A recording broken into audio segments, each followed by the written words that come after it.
No. Okay, cool. We're good, chat. We good. We're good. And then we go my channel. Sick. Okay, we're live there. We'll go manage videos, chat. We're fucking in it. Lives. This we can delete forever. I understand. Delete forever. Gone. First stream never happened, chat. Never happened. It's game 2, baby. I can't tell you in words how excited I am for tonight. This is just like, oh. Back with Spidey. We got the Spidey senses. I'm telling you, tonight's the night. Tonight is the fucking night, chat. And it's not going to be a pretty one. And I'm not going to tell you in which direction either. Oh, man. Alrighty, let's make sure. Okay, so we can close this. We got the game open here. That's cool. We got... Oh, the boys are fucking playing Warzone. Shame. That's a shame. I would go in my server chat, but I don't trust anybody. I don't trust people to not come in and fuck with the mojo. I can't lie. Oh, official. Evander Kane and John Klingberg are in. Jeff Skinner, excuse me, gotta be specific here. Jeff Skinner and Josh Brown are out. I don't know how I feel about that. I don't know how I feel, chat. Ooh, alright. Oh, why is this pausing? Oh, that's not good. That's not good. Alright.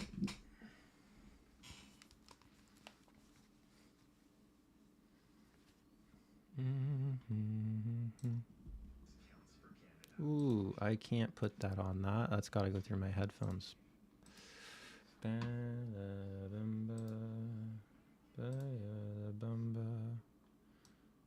All right, there we go. All right, chat. Pre-game's going now. But before we do this, we're going to check the lines. We're checking lines tonight. Okay. There we go. Lines for tonight, chat. Bear with me. Just closing the door. Oh. Nice. All right, chat. Let's see. Okay, so lines tonight. We got the Leon McDavid pairing. I'm very surprised it went to that in game 2 already. Then they put Perry up there. I mean, they've run this line before, and it mainly works off the big 2. He's just so slow. I don't know how he keeps up with them, but like I get it. It does make sense. Second line, it's interesting. It is interesting. I will say I'm very surprised I didn't put a Vander with Leon. Oh, dude. Oh, man.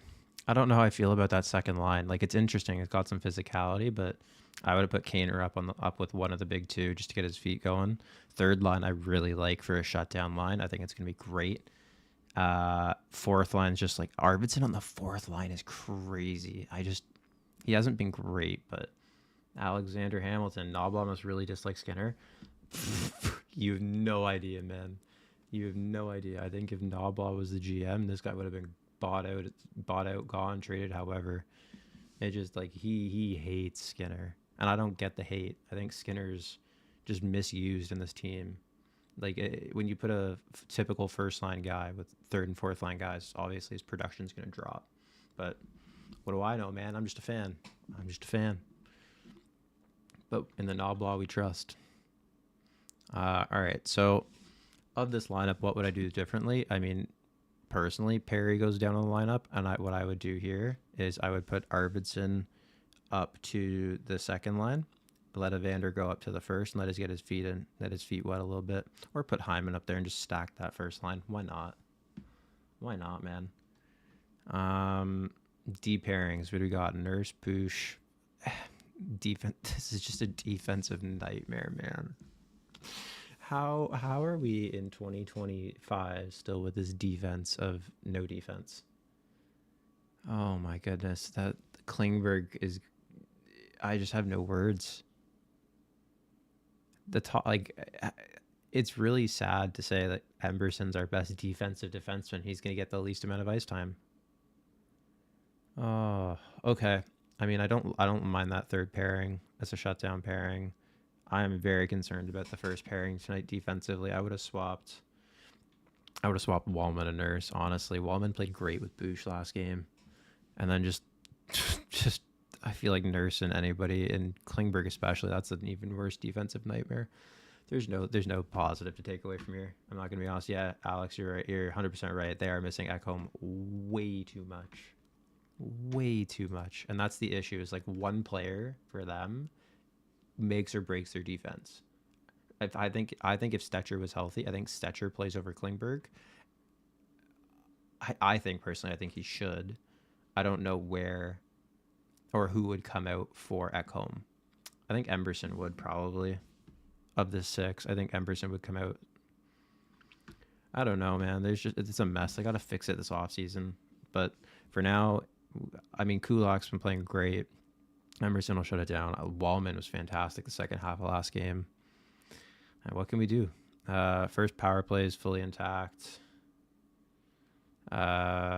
Second power play, I mean, sure. I don't get why Klingberg's there, but sure.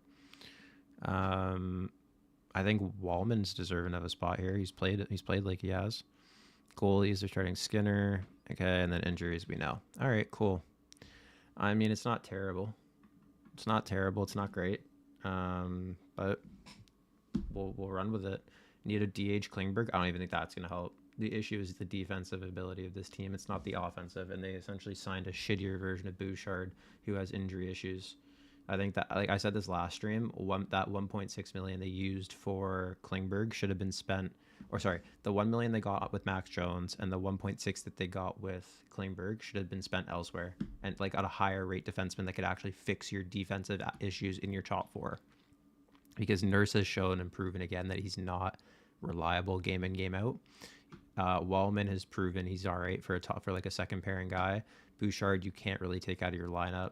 Klingberg, I just don't see, again, I said this from the beginning, I don't see his fit on this team. Like, at best, you're hoping he plays second power play and to take some minutes and that he does get healthy, but it's a low risk, high reward, but he didn't fit what the team needed, and the team's biggest issue is keeping pucks out of the net. He doesn't help with that. His defensive metrics suck. So I think that 2.6 million, even at like a 50% retained on somebody, would have gone a long way. But here we are.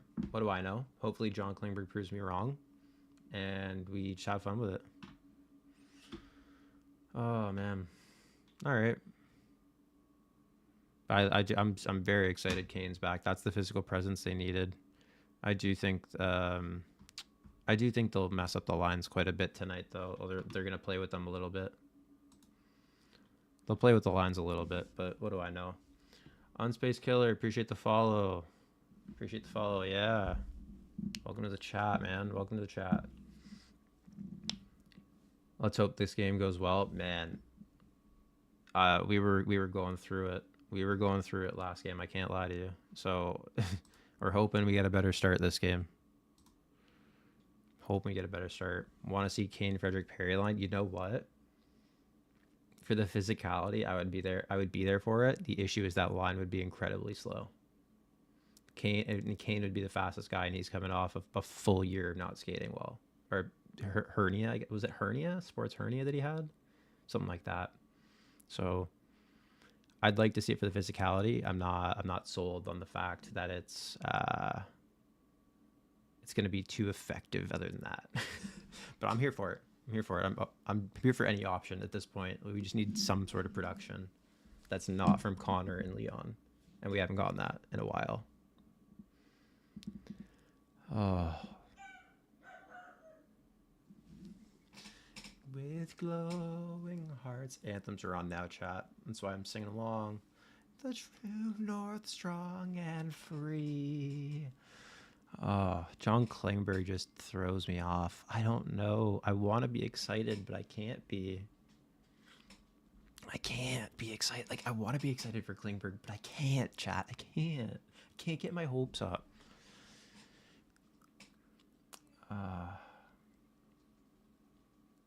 Yeah, the team's a bit of fuckery in a nice way. Yeah, I mean, like, I'd say they're very good up front for the depth that they have. They're just choosing the wrong pieces at the wrong spots. I think they're playing the wrong guys with the wrong guys. But again, and Noblaw we trust. And Noblaw we trust.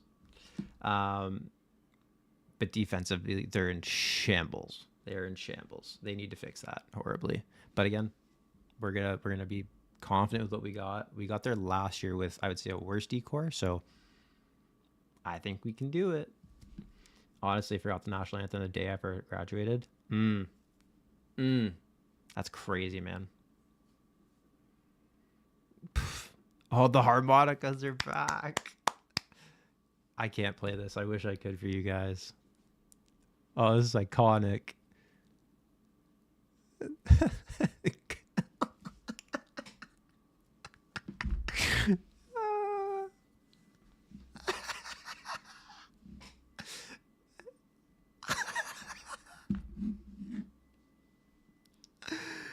Oh my god, chat. The harmonicas are hilarious. It's like they're playing with a bunch of pool noodles. No, for real, man. They just they need more physicality on the back end, and they don't have it. They need more actual defense on the back end, and they don't have it. They just got to figure it out. I think Knobs takes out all of his anger with Stuart Skinner. Oh, like he's taking out like Skinner on Skinner, hate on hate crimes, kinda. I don't think it's. I think when they signed Jeff Skinner, they thought he would be the 40-goal scorer that he was in Buffalo and Carolina, but that's also when he was playing first line minutes in his prime. Like, that's not who Jeff Skinner was. That's not why Buffalo bought him out. Like, he wasn't what he was. And then you're also hoping for that efficiency on the third line. It was never going to be what he was. And they're not happy that Skinner is aged like a normal human being. And even with him aging, it's been he's been the fourth most productive scorer and they still scratch him. So I don't know, man. I don't get it. I truly don't get it. Like, it's always those what if questions that you wonder where what if they kept Holloway? Would he have been as good as he is now on St. Louis? What would he have been better than Skinner? Probably. But it's like, what if you didn't sign Skinner and you go somewhere else and you don't have the opportunity to get that 30-40 goal scorer that was like that proven top six winger that everybody said that Leon never had? Same thing with Arvidsson. I would say Arvidsson's been okay. Like, he hasn't been what his contract is or what he's lived up to. So I don't know, man. I mean, like, I appreciate the fact that they took the swing and they kind of had to. But I think if you look on paper now, like having a Broberg and Holloway versus let's change that. First period's about to start. Let's go. Puck drop, bang. Skinner's the third highest points per 60 minutes on the team. But yeah, that's what I mean, bro. That's what I mean. Like, fully, Skinner was producing at 60 minutes on the ice, and they just never played him. And that was with like the reduced minutes. It's kind of like Robertson in Toronto, a little different. Robertson's production for goals expected for time on ice for being under 14 minutes is like fourth highest goals expected per minute played in the league, but they just scratch him consistently because he doesn't fit what the coach wants or what they expect him to be. But what do I know? I think Skinner should have been playing with McDavid the entire season, and then they should have just moved Nuge to third line, and then they didn't need to go get Frederick. They could have gotten somebody else. But I like Frederick, so who knows? I kind of like the depth. Edmonton made a bad choice with hiring the current GM with McJesus and Leon Edmonton. I kind of disagree with you. Like, I appreciate that, but I kind of disagree. Only reason I disagree is because they had to move on from Ken Holland, from who they got at the deadlines. Like, Ken Holland's big deadline acquisitions were like Mike Green Athanasiu. Trying to think of who, like, there's nobody of significance that they got to help this team, even in the off season. Like, 1 year, and even Jeff Jackson on his first day was like, okay, we need to make a massive change to help. So yeah, he did get Ekholm, but he also gave up quite a bit to get him. It wasn't like a bargain or anything. He gave up like essentially 2 firsts, a third, and a player. So you kind of have to pay that heavy price. LA's the GOAT. Get out, man. Get out. Not happening. No LA positive talk in this chat.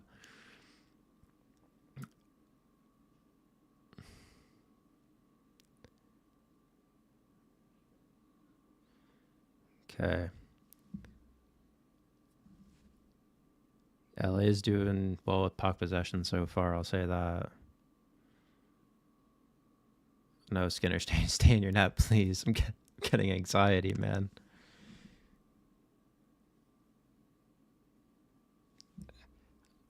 Oh, man. What are we doing?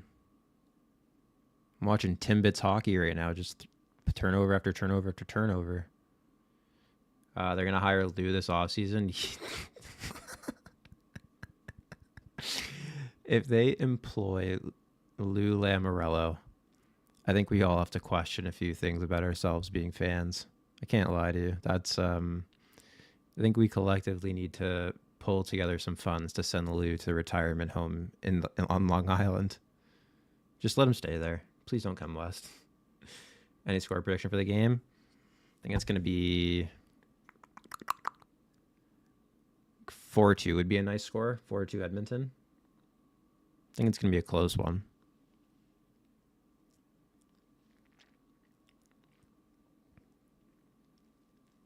And to be fair, I'm not being biased. I did say LA was going to win game 1.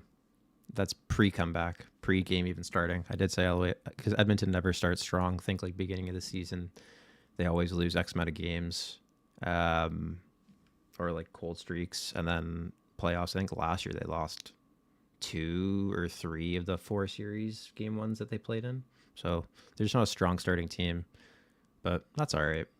It's about how we finish, not how we start.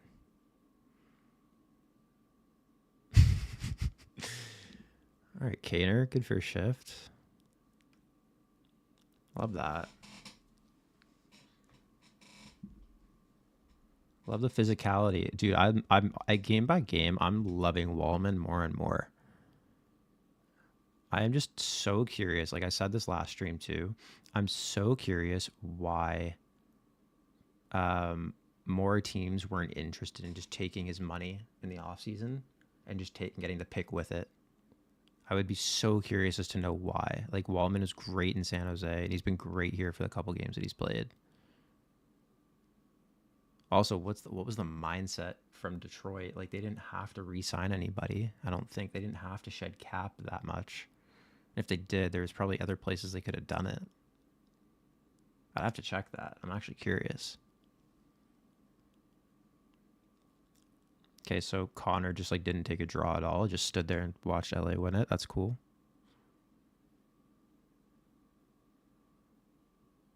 It's cool. It's cool. They're still doing the Deneau matchup on him. God, I honestly hate this line and love this line for LA all at the same time. Like I hate everybody on this line just because they're against me. Like Deneau, Moore, and Fogle is such a perfect third line for them.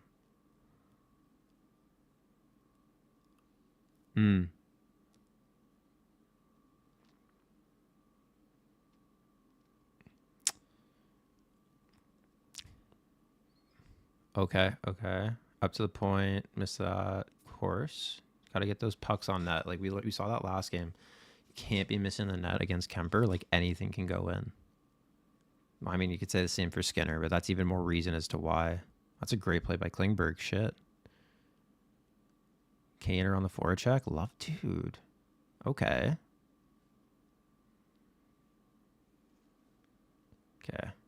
Offside. All right. You know what? Not a terrible first 4 minutes so far. We'll say. Not a terrible first 4 minutes. Oh, there's of course they're showing John Klingberg Dallas Stars highlights about how he how effective he can be. Okay, Dallas was about no, not a decade, but like his prime was quite a while ago, 2 teams ago. So I think we're a little far removed from that. You just gotta focus on where he is now, because that ain't the same Klingberg. Yzer plan has not been working out. Oh man, I disagree. I think in a nice way, I think he's trying to stay true to what Detroit is from his drafting skills. I think he's got a stockpile of picks. His signings have been very questionable, but I think the signings were to get them or sustain them through a certain period. I mean, like, oh, what a save by Skinner. Fuck, that could have been 1-0. Dude, Kuzmenko is flying again. Sorry, I'm going to finish that thought on Yzerman. I think the signings were supposed to be like a bridge to get them through the rebuild period of getting them those young players. But I think that should have stopped about 2 years ago. And they signed some guys to some longer contracts that I just don't understand. Justin Hall, Sherratt, Comfer. I mean, Comfer was coming off like a great season at the time, so I kind of get that. And he's a Michigan boy. But I just don't fully understand the length of the contracts. I get why he did it. But I think this is where the youth has to come in and really take that next step. Like we saw last year, Raymond is finally taking that next step. But I think if they have another losing season next year, Larkin's going to want out. I think DeBrincat's been great there. I think Kane's been great there. I think he's built like a solid foundation for the team. They were doing well most of this year. I think they weren't too far out of it. But they also do play in the hardest division in I'm not gonna say in hockey. Maybe let me rephrase that. They play in the most competitive division in hockey. So there was nobody that was truly out of it except for probably Buffalo until game 78. Oh, that wasn't offside. That wasn't offside, was it? I don't know. Maybe I missed that. I don't know, man. Okay. Dude, I love that. Connor's getting physical too, going right down the fucking throat of Doughty. That's the intensity we needed last game that we just didn't have. I think the boys are awake. All right. Solid start so far. Solid start. Okay, I'm not checking my phone chat for bad reasons. I'm checking to see how the Avs game's going. 1-0 Avs. Please tell me Landy did something. Nichushkin Gerard. All right. I'm so hooked on this Landeskog return story. I'm so in on it. What was it, 1,000 days that this guy hasn't played? Crazy. Uh-oh. That's no good. Game froze. Computer's doing too much. Let's deprioritize this a little bit. Balance it out. Get rid of this down to like a 3.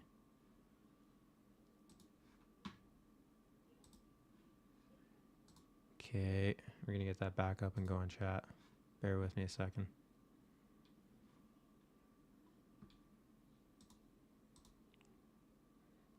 Well, that's not good.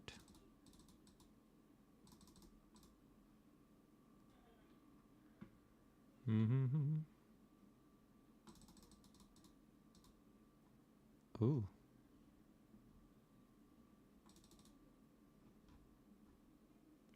Okay. Oh no, we're dropping frames. That's very not good.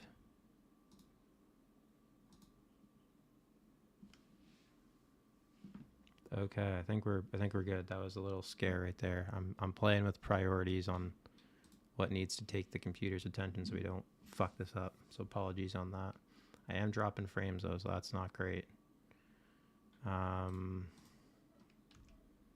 Sports. Okay, let's reopen Sportsnet. Oh no. This isn't good, chat. This isn't good. I don't know why this is such a priority for my computer right now.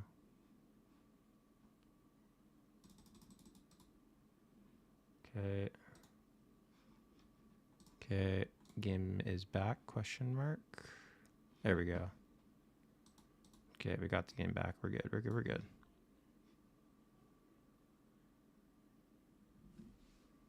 We're good, man.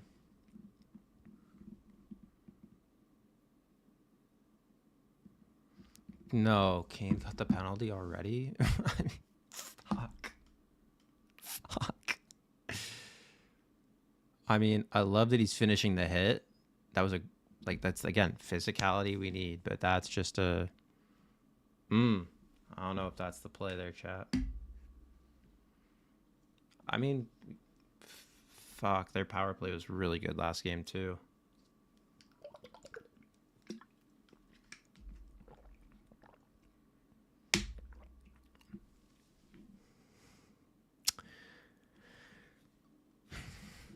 Yeah, we're gonna hope the power play goes ice cold now. Nice to see Kane making an early impact. I mean, I kind of said it's what we need. It's exactly what we need. We just don't need the penalties. All right, buddy. We don't need that in this chat. I'm taking this off for no notifications too. I put my phone on mute. There's no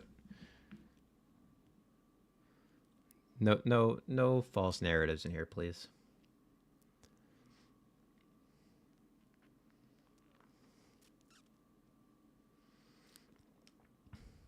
Yeah, their power play has been fantastic, I will say. It's crazy. Their numbers went from I'm trying to think of it in my head. It was just hovering at 18% throughout the season, and then the minute they got Kuzmenko, they shot up to like 35%. So like he shot their power play up 20% on production. Like, it's ridiculous. Great save, Skinner. Great save. I don't like how Nurse is going face down to try and stop a pass. I don't think that's necessary, but I will say the Kings are moving the puck around very well on this power play. Like, can we just take a minute? Nurse is laying in the fucking blue paint. What is this guy doing? Like, guys, it's like when you play NHL and you have the guys just fucking wiggling back and forth like with your stick. Like, what are you doing, man? Yeah, you are a troll, man. You are a troll. All right. Get it out. Love that. Love that. Ooh, wrong way. That's what's going on.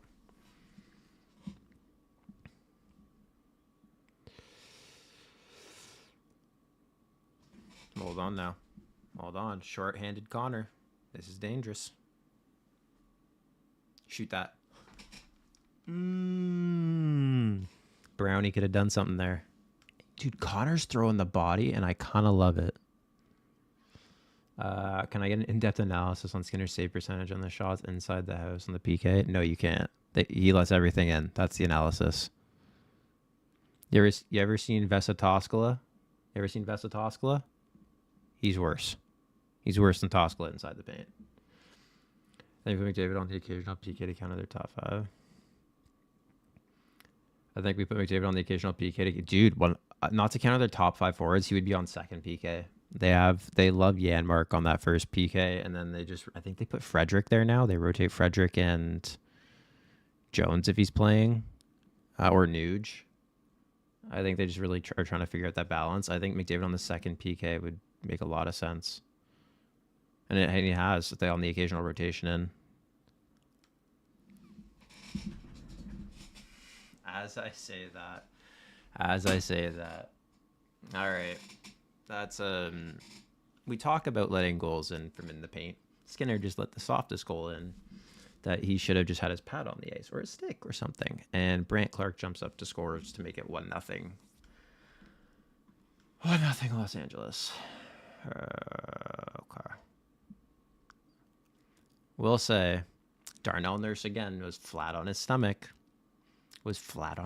Doing God knows fucking what. Wallman got beat clean. Nurse goes down on his stomach again like he shouldn't have. And it was Oh, man.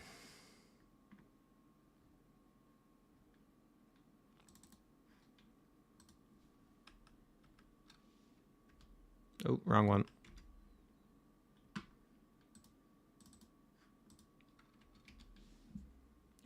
All right, let's chat. I don't know what the fuck's going on with my. There we go. I'd rather Pickard right now, if I'm being so honest with you. I don't want him to wait till game 3. I want Pickard now. And if I'm being even more honest with you, I don't want either of these two fucks back next year.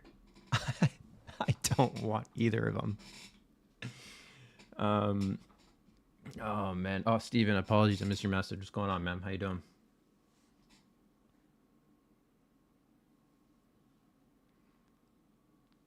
Man, I I love the Leon Connor pairing to a degree, but I also hate it because they do the same three fucking things.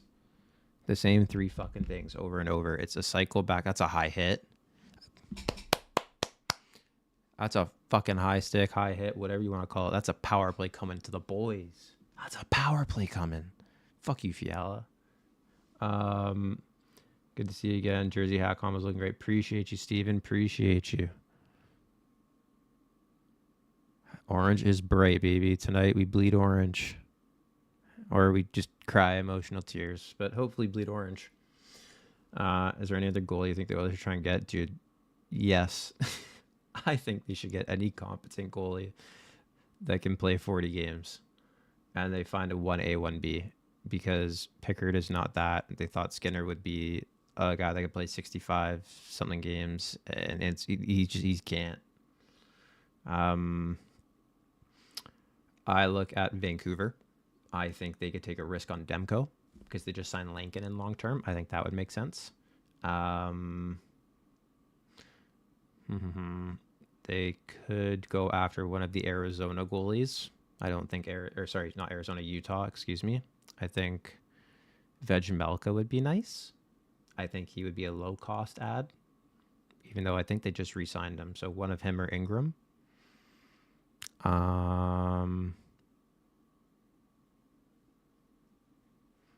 That's a good question. I'm trying to think who else there could be. Let me think on that for a second.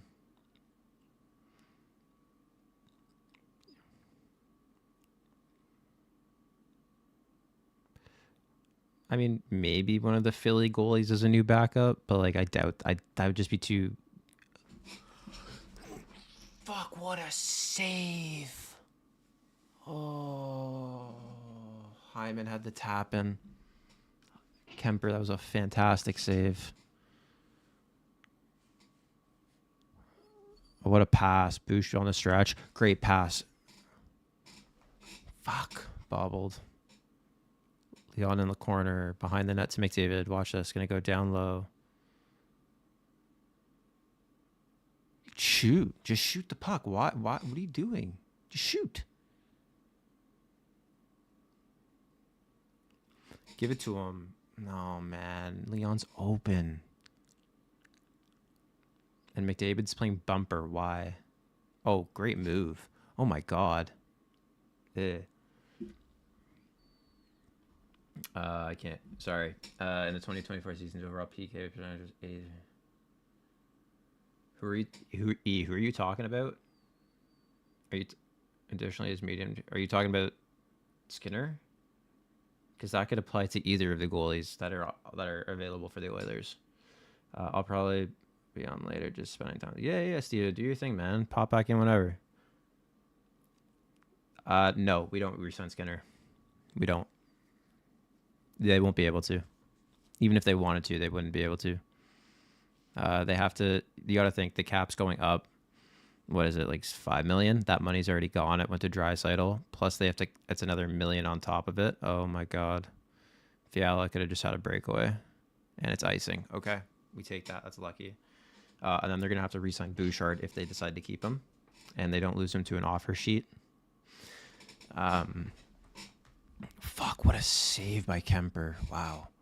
A great pass by Connor too. Fuck. So no, they're gonna have probably 14 million all said and done when it comes to nobody re-signed, and then 10 million of that would have to go to Bouchard. I'm assuming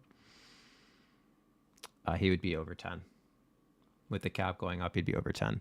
I don't think he should be, but I think he would get that.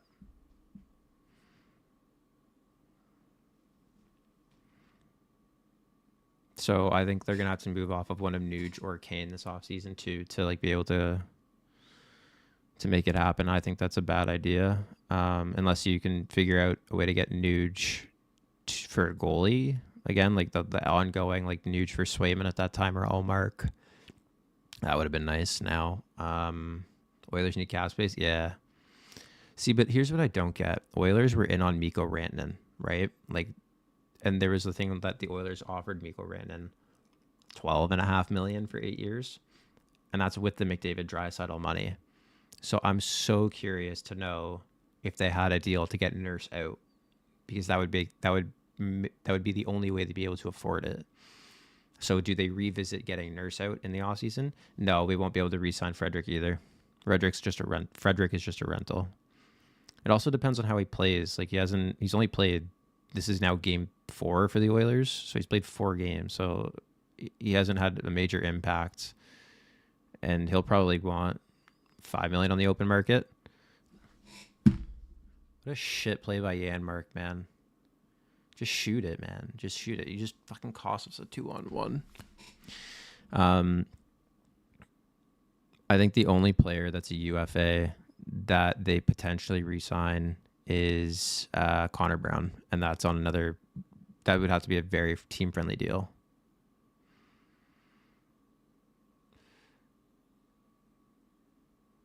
My God, great tip.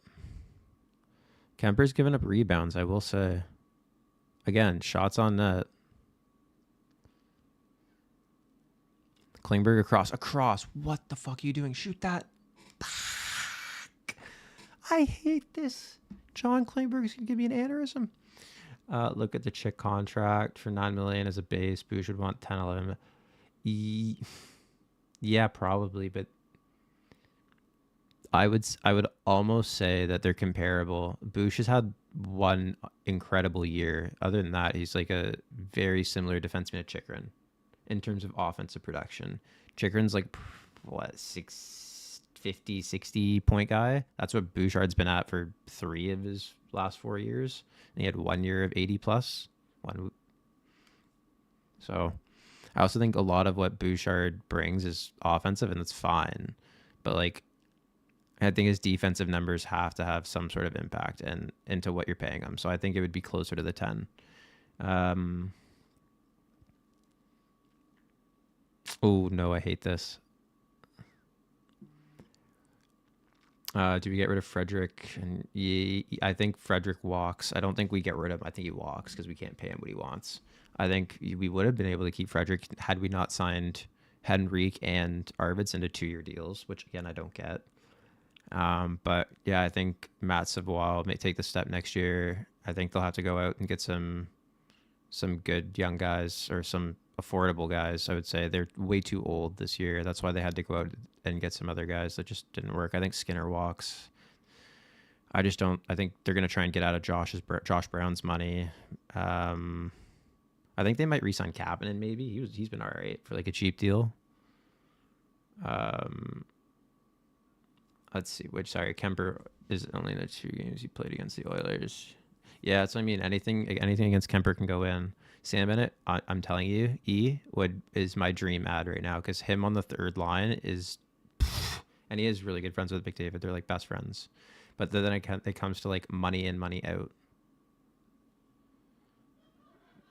Like if you're getting Sam Bennett as a UFA, like you're paying him $7 million plus, and we just said like they can't afford that. I would love Sam Bennett though; he'd be great. But also you got to think like he also played out for Calgary, so like Battle of Alberta, that's too many men. That's way too many men. Great shot by Arvidsson on net. High. That's also a high stick. Okay. But I think, going back to Sam Bennett, I think Sam Bennett would be fantastic for what the Oilers need. And if you could somehow get out of Rico's contract, I don't think they'll be able to because he got a full no move. Then it would be a perfect ad. Pionk re-signed in Winnipeg, buddy. 7 years. Or 8 years, 7 or 8 years.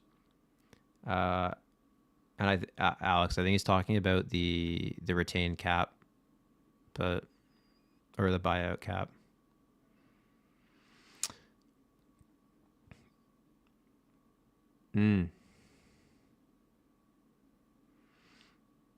Are you talking about Ehlers instead? Maybe. Like I think, yeah.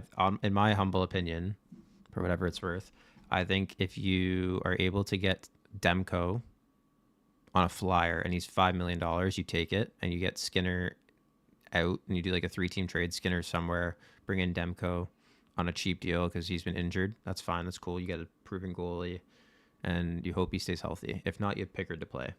And if not, you have Rodrigue, who's been fine in the minors, you can bring up. You bring in Bennett to play second, third line. I'd love that. That'd be the perfect player to bring in. And I don't disagree. I honestly, you can go back to my VOD from last stream. I said I did a mock thing with what I would like to happen in the offseason, and I put Bennett in there. And then the third, if you could get a proper winger to support Leon, it would be Ehlers. But again, if you're bringing in Ehlers, you're paying him like $8.5 million a year, and that's more money that they don't have. So if either of those are options or both of them. Okay, so we just drew a penalty against Byfield. The refs didn't have their hands up. And then Kempe caught the puck, looked around, knowing there's a penalty, no whistle, and then they blew it. All right, so power play coming to the Oilers. I love that. It's a great play. Great play by Connor to draw the penalty. Jake Allen is FA. Jake Allen's old, though. Like, I mean, like, he's solid, but he would be the backup on our cup winning, like on a cup winning team. He's not the starter, and they need a starter, and they already have Pickard signed for next year. Who's your cup finals pick from the East this year? I think I had Florida again because everybody's back and healthy. They'll get Ekblad back in a game or a couple games. Like Florida looks gross. Leafs, baby. If we can beat the Panthers, hard to say Panthers don't go back to the finals. No, like Panthers will go back to the finals is my prediction. I think the Panthers are an absolute wagon. What about trading Arvidsson? I don't think they do that. I also think he holds a no move clause. I think he has a no move clause, but I also know he's like really good friends with Ekholm. Like they're like best friends. So I know that's a big reason as to why they signed here, and they match the contract, so they would expire together. Yeah, that's a great question. I don't think they'd move off of Arvidsson though. He's been fine. Like he's been what you'd hope for from like a 40 to 50 point player. They just got to get him more ice time. Fuck. It's a great question. You know what? We'll do that exercise again, first intermission, where it's like, I think it'll still be saved on what I have, or like what I would like to happen again in the off season, or like ideally, and how they save money. Use cap wages for it, but we'll do it first intermission. All right, I'm locking in chat. We're watching power play. I've been vibing with you guys, but like, fucking locking in for this power play.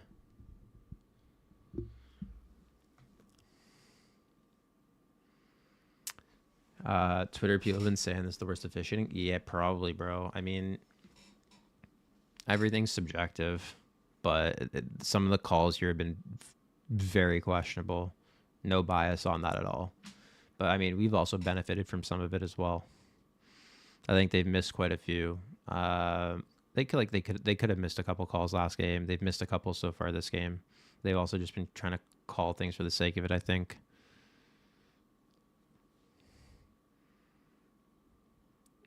Okay, there's 4 Kings behind the net, 3 Oilers, and they're on the PK. Like, how is that even possible? How are they outmanning us behind their goal line? But I do love Bouchard's getting the shot on net. I do love that.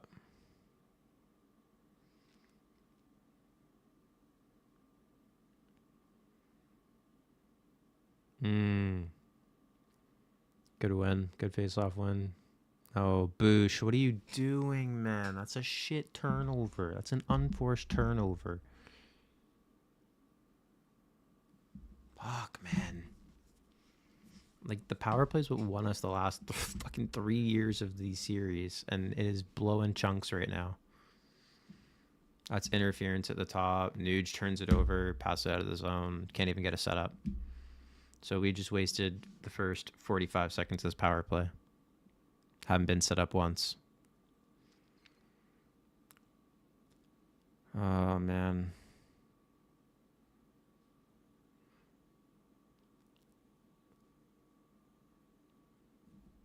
Nuge has to get off this power play, man. He looks atrocious. He looks fucking atrocious. And there's another unforced turnover.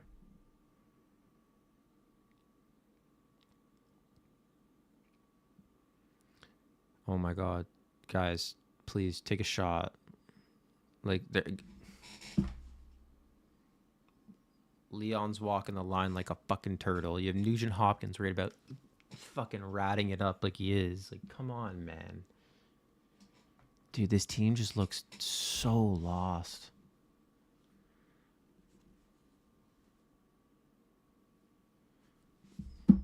Take Nuge off the power play, please.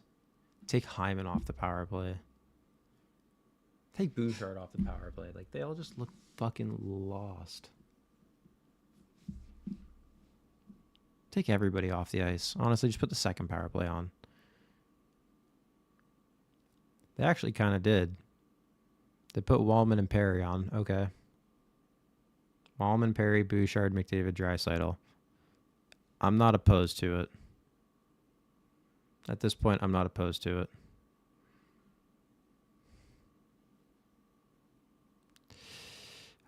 I think they had one shot this power play. End of the first period. All right. All right. All right. All right. All right. All right. Let's. It's only 1-0. It's only 1-0, chat. It's not that bad. We just look like shit.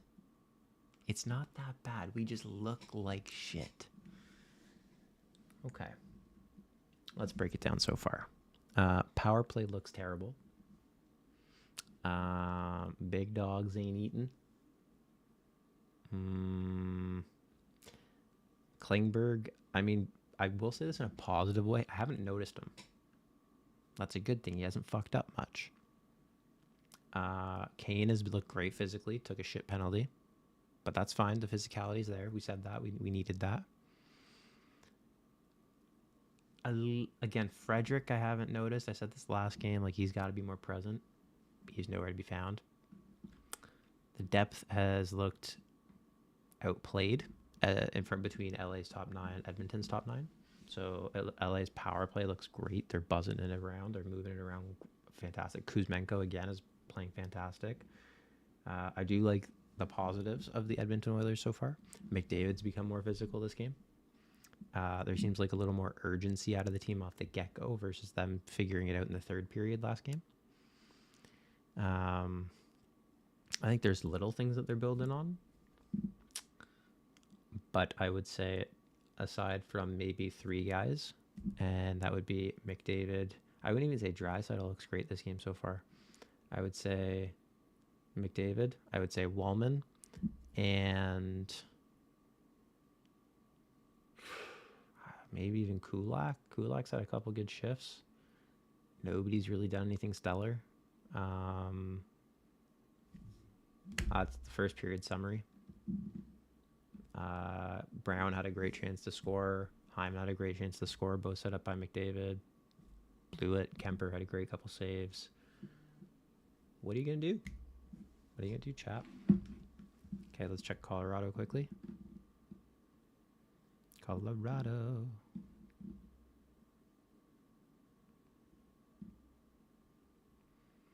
Where are we at? Still 1-0 Colorado. All right. Possibility of trading away Nurse this offseason. Chicago got positive return for Seth Jones. It's possible, but I don't know if they will for multiple reasons. One being his contract length that's remaining. I think, what is it, like 6 years remaining on his contract. He also costs. So for Seth Jones, you got to remember they also retain some money. So the goal is to get rid of all of his money if we can. Think back to Zach Kassian. They gave up a first pick swap, which cost them quite a bit, a second and a third, and that was to get rid of $3 million for 2 years. To get rid of Nurse, they're not getting a positive return. He's a cap dump. To go to Chicago, they're going to have tons of cap space for the next year or 2 years, and then after that, when they re-sign Bedard, Nazar, whoever they draft this year at the top three, and what's the guy's name, Latushkov, like they're gonna have all these guys that are due in 2-3 years, so they won't be able to have Nurse's money.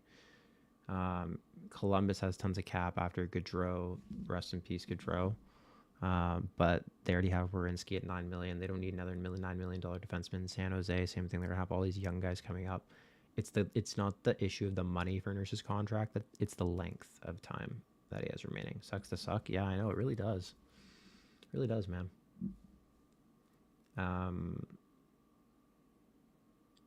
But like the worst part is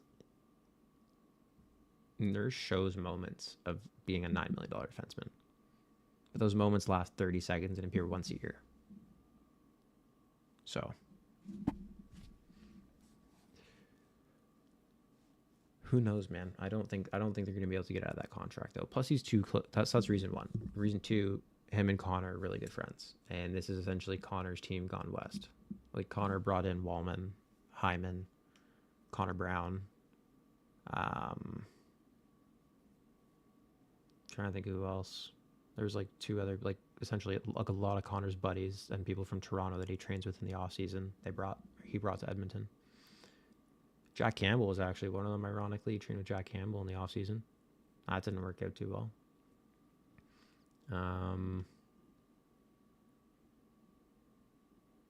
Yeah, I don't know, man. I don't think so.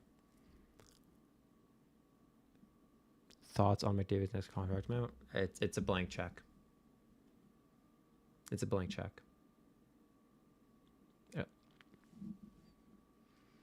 I think the question, like, there are two things. One, like, Cates is willing to spend the money, and the cap's going to go up again, but the question is how much. So if it's a blank check and Connor takes 15-8, which he very well could, 15-8, 16, very well could, he's jumping another $6 million, which means that's another year of all the cap going up that you can't add any more players.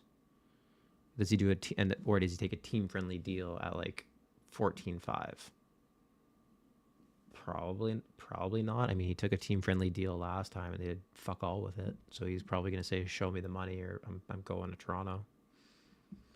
But if Leon re-signed for a long time, I think that has a sway on Connor. I think if Bouchard re-signs for a long term, it'll have a sway. I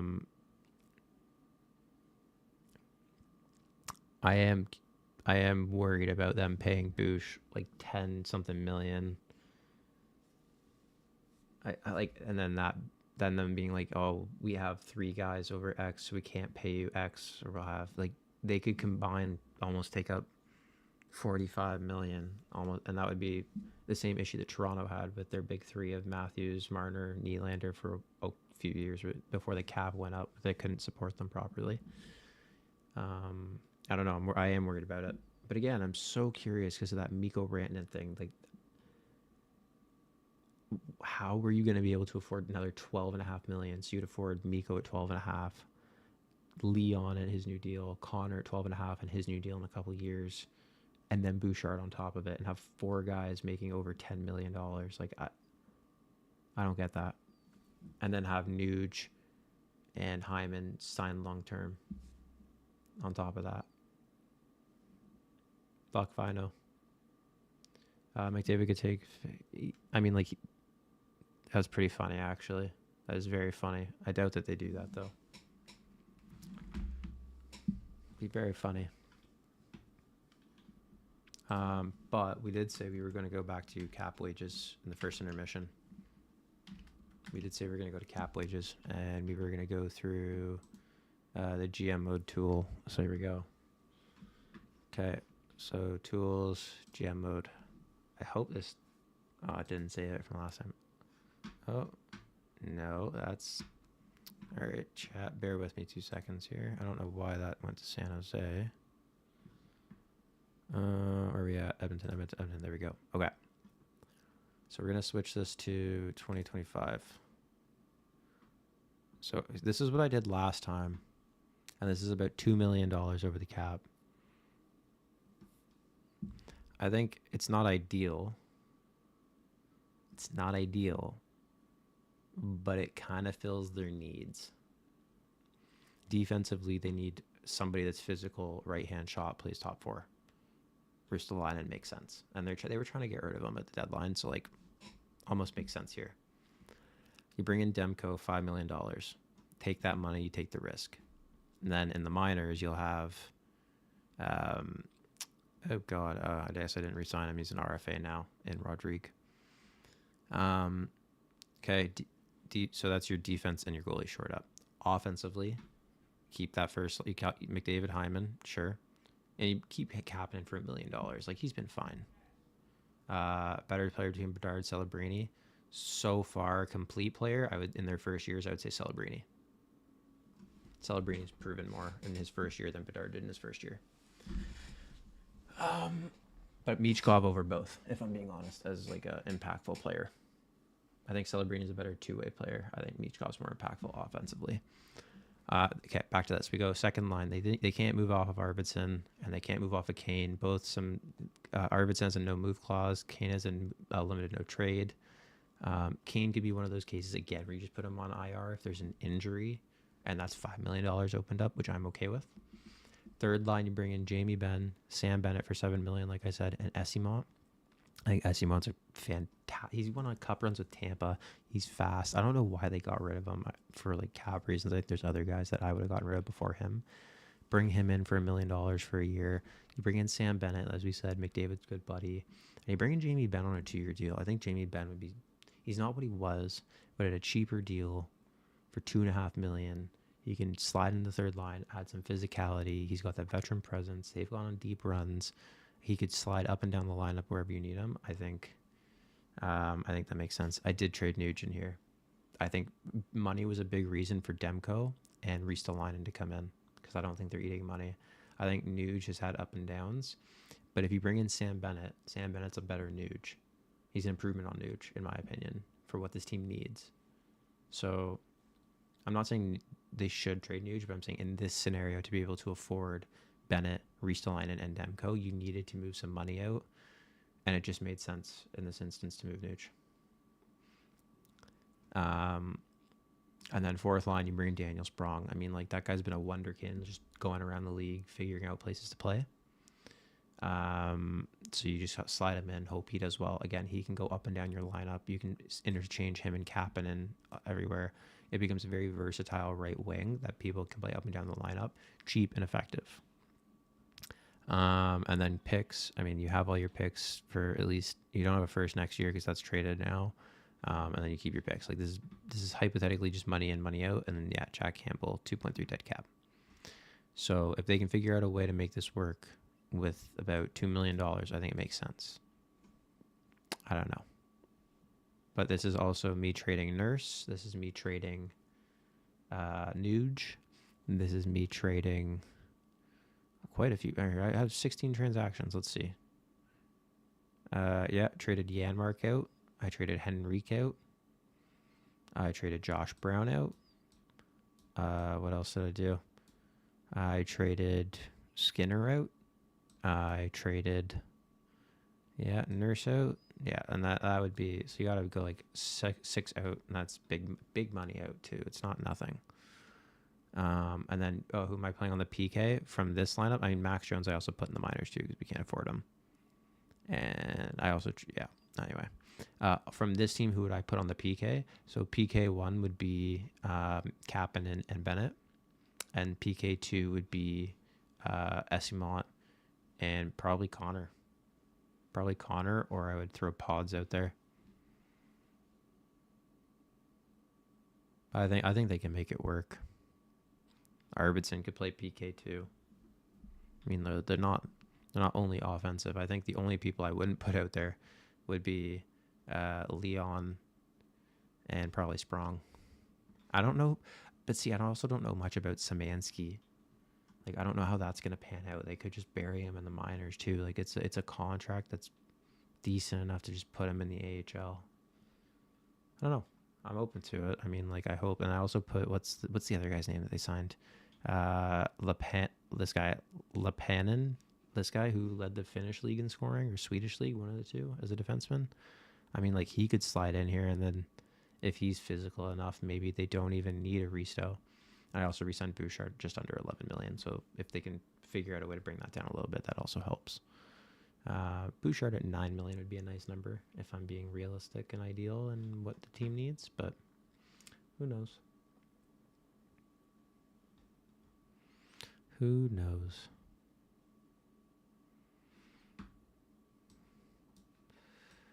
But that's what I did. So could always redo this towards the end of the next round, but we're going to keep it at that for now.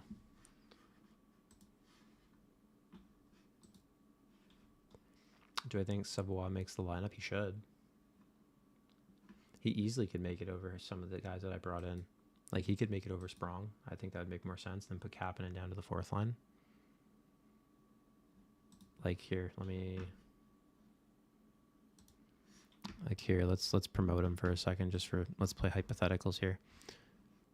He could, or what you could do is slide him there, and let's go Sprong. We're gonna go. I'll just throw him on the IR so we have some money saved. We'll throw Savoie there, because if you bring Savoie, it adds some versatility, I would say, to the lineup, because then you go like that.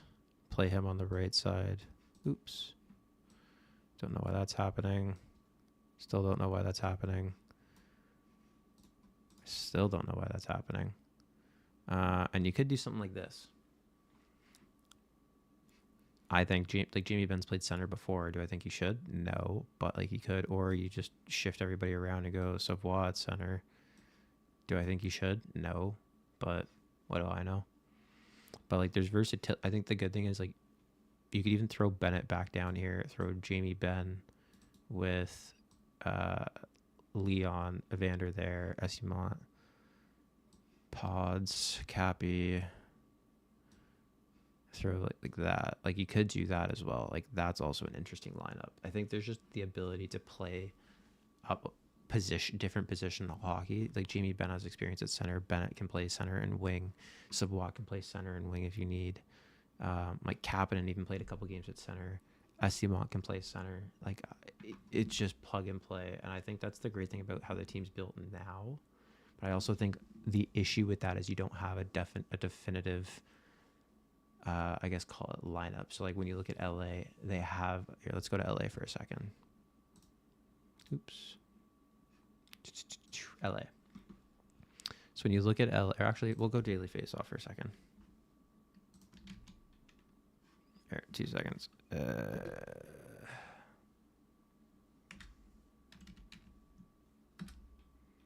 Daily face-off, LA Kings scheme. Okay. Why are we changing? There we go. Okay, so daily face-off. When we look at the LA team, Fogle cannot play center. Trevor Moore cannot play center. They are definitively wingers. Fiala cannot play center. Laferriere cannot play center. They are definite wingers. Kuzmenko cannot play center. Kempe could potentially play center. But in this, you also know who your definitive centers are in terms of Kopitar, Byfield, Deneau, and if you need, Kempe can shift in there. Does he need to? No. Like, will he? Probably not. But you have your defined centers, you have your defined wingers, and everybody like knows their role. Within Edmonton, currently, if we go, let's check this for a second. Sorry, chat, can't show you that. Line combos, Edmonton. On Edmonton, you have in this lineup, you have Nuge that can play center or wing. You have Leon that can play center or wing. You have Henrique that plays center or wing. Frederick center or wing. They've played Janmark at center and wing. Like, they just have so many guys that plug and play that it almost is too much versatility in the lineup. They're playing with the lines so much that there has not been an established chemistry, in my opinion. And that's great. Like, you have the ability of or through the versatility to do that, but you also lack the consistency to build what the guys really need, and that is the chemistry. And the only players I would say that consistently have that are Leon and Connor, and that's just because they've played together for so many years. Or Hyman and Connor. Even then, sometimes it's like it doesn't seem au natural. It just seems like they're trying to force it to get Hyman back on the bus. So all that to say, I don't know. I don't know what they do next year. But they got to figure it out, and they're cap strong. But good news, intermission's over. Second period's about to start. Okay, and we're off.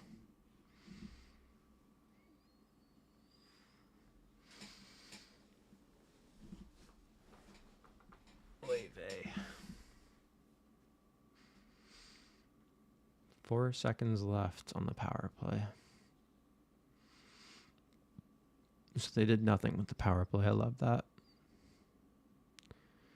Oh, sick play. Nice pick and roll with McDavid and Leon off the draw. Oh my God, Perry.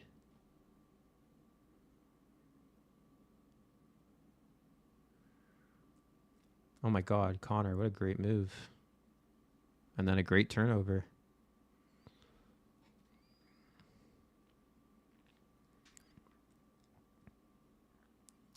Oh, they put Nurse with Bouchard now? Interesting. Oh, no, wait, they started with that. They switched it.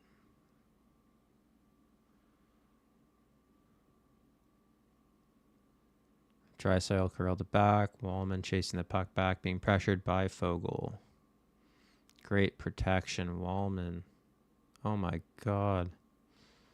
I said this last time, game by game. Wallman's growing on me. No, Nuge, what did you just do, man? You put yourself offside.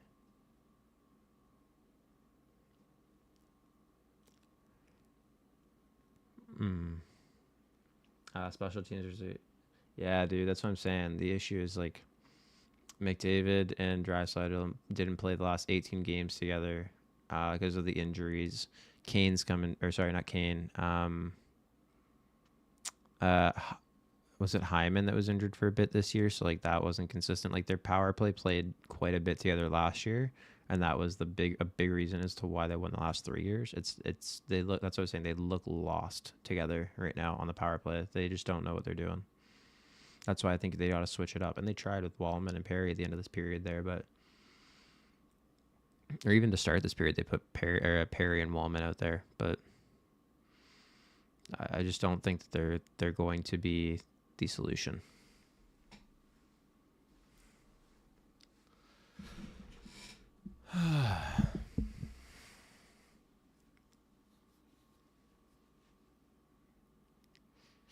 Okay. That's good defense by Kulak. I love that. Oh, big hit by Kane. Love that. Love that. Oh, they put Janmark up in the lineup now with Kane? What? Oh, good block by Klingberg. All right. Arvidsson put that out wide. Podkolzin offside, of course. Is Kemper an amazing goalie, or his stats more due to his Kings' defense? I mean, Kemper's had a great year. I'm not trying to downplay his year, but I think a lot of his success is due to playing on a team with a strong defense. Look at Washington last year, and his numbers there were not fantastic. With I'm going to call it a subpar defense at the time. Not saying that they didn't get better this year, but it was subpar at the time.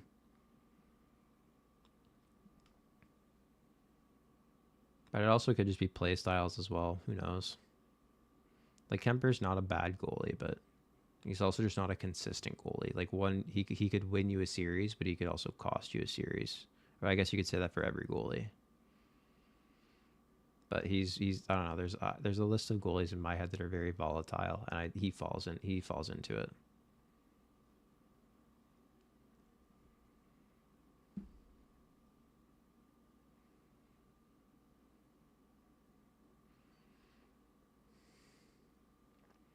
Okay, so they put, what line is this? Rico Brownie Frederick is now matched up against the top line of the Kings. All right, I like that. So they have the shutdown line essentially against their top line, quote unquote, their top line.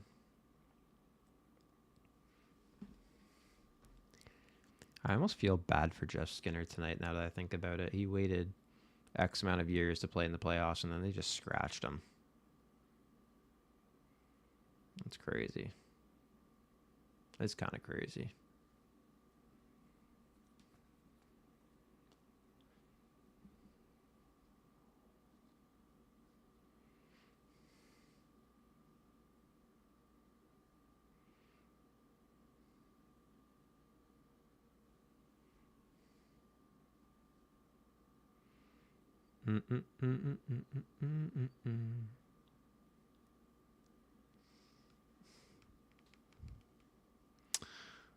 Okay. I mean, we're trying to be a little more physical, which is good. We're also out shooting LA, which is good. Shots are 11-6. 3 minutes gone in the second period. We need more, though. We need more. Does Jeff's going to make the playoff lineup? He should. He should come back next game, if you ask me. I mean, here's the thing. I think Janmark should come out of this lineup. Janmark's a playoff performer, but I think he needs to sit a game and figure it out. The issue with that is who then goes on the power play for this team. Don't know. Oh, great pass by Bush. Almost backdoor. Back to Bush. Is he going to shoot that? No, of course not. Drops back to Draisaitl. And he leaves it for Connor. Dude, we're just playing Ring Around the Rosie right now. It's too fancy. Just shoot a puck. Nope, turnover. So we did 3 loops around the top of the blue line. Turnover. And now Fogel's in on a break. Good save.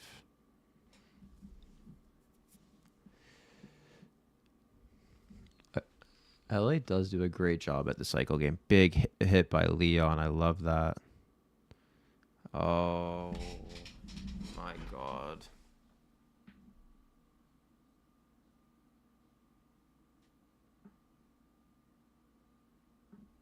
Oh.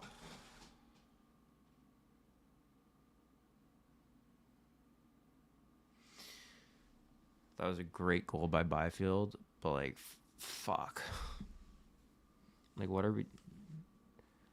I want, if anybody's watching this game, watch what Darnell Nurse did.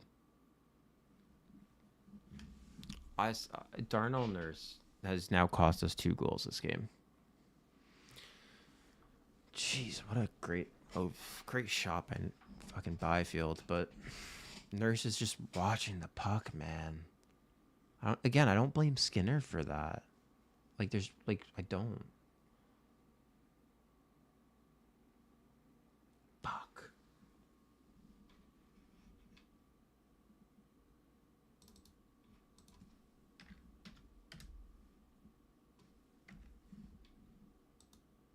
Yeah, Byfield it was.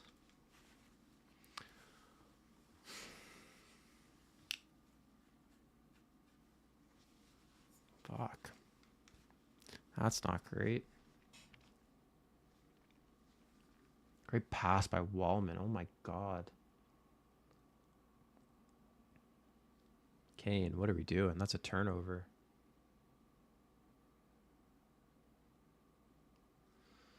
Oh no, Skinner's out of the net. That's terrifying.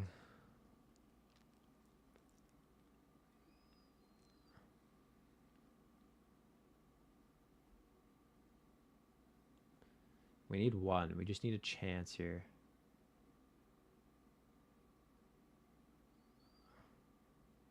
Just need a chance here. Great hit by Pods.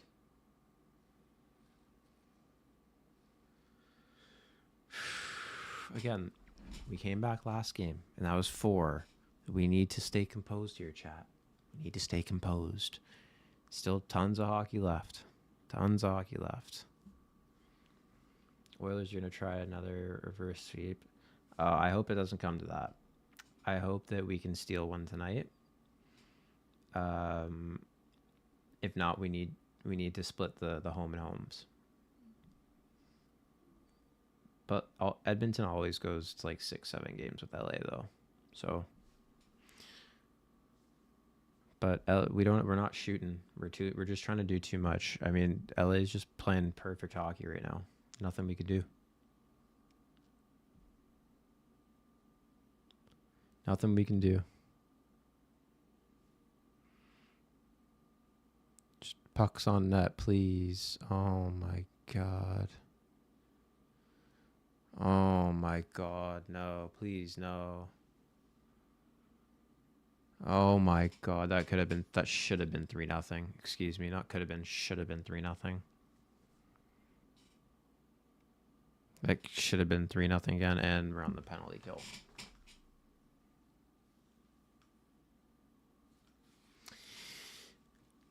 Okay. Chat, how are we feeling about Thatcher Demko and Rasmus Ristolainen? How are we feeling? Oh, it's a fucking hack. Janmark, man. Jesus Christ.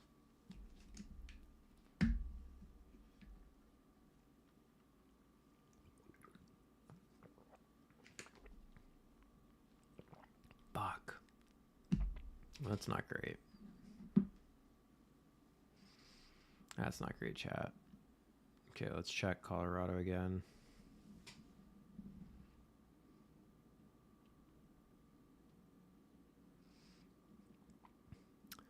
Oh my god, where are we at? Still 1-0 Colorado. Wow. What's Landeskog's stat line? Landeskog. Oh, he has 4 hits. I mean, that's pretty impressive. 6 minutes of ice. So they're limiting his ice times, kind of. Kind of limiting his ice time. So he's playing third line. That's cool.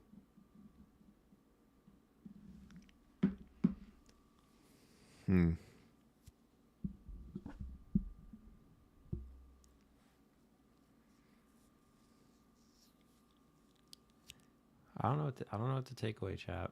This is it's not how I thought today was gonna go. I almost think that the TikToks are jinxing it here. I think the TikToks are jinxing it here.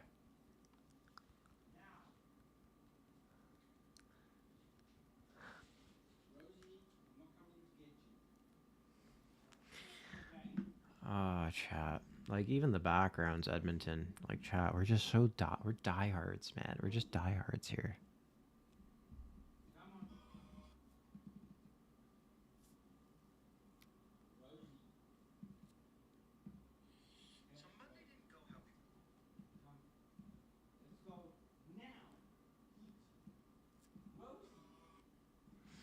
Crisscross applesauce. Back in the action. Here we go. Okay, so we're on the PK from a lovely Janmark slash. So I'm just praying right now that LA's power play has a night off. Oh, it's a great play by Nurse, actually. It's a great way to block it. Nuge with the easy flip, easy change. So it's Rico and Nuge on first for the forwards, followed by Brown. Who's that, Pods? Yeah, Pods. Okay. So they're using Pods instead of Janmark because he's in the box. Interesting. Oh, that could have been a nice play. Oh, God. Get that out, please. What a fucking hit by Kempe. Jesus. Interference. Wow. Wow. That was a big hit. Thank God pause is all right. But drew the penalty. We love that. 4-on-4 hockey. Let's get the big boys out there. Let the big dogs eat. Let the big dogs eat. Let the big dogs eat. Yeah, that was a fucking massive hit. Jesus.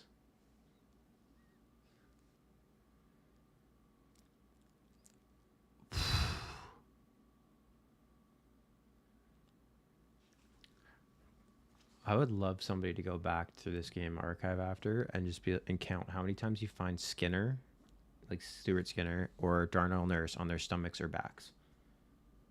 Because I would see it's in double digits right now, and that's ridiculous to say that. All right, 4-on-4. We got Arvidsson and Hyman. Why?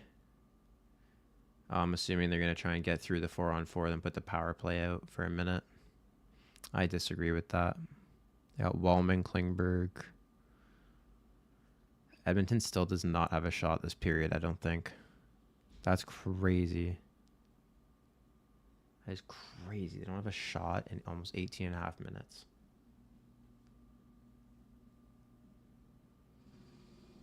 Oh, Leafs game is tomorrow. All right. That seems like a quick turnaround.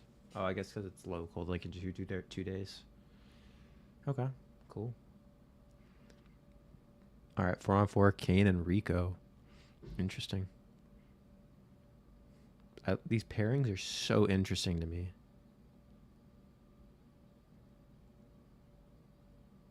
So interesting.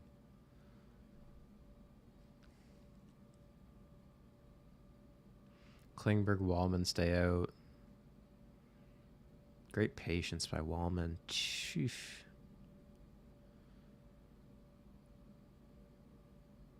I mean, Klingberg's moving, man. Shit pass, but he's skating.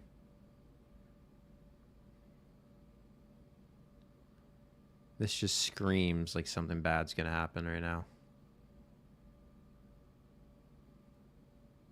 Yep, Kane. Well, no, you know what? I'm going to be optimistic. Kane's off. Rico's off for the quick change. And Klingberg held it with a stretch pass. Yeah, big dogs came out. Wallman, please shoot. Great save, Kemper. Good glove save. They're not getting high danger chances that I'm noticing right now. Edmonton's just shooting from above the circles.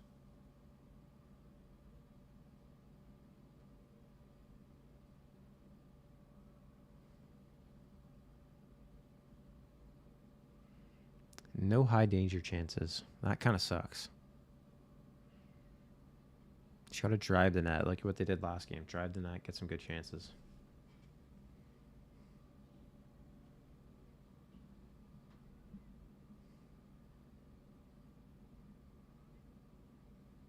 Good keep. Good keep. Draisaitl. Oh, Draisaitl just got chopped, bro.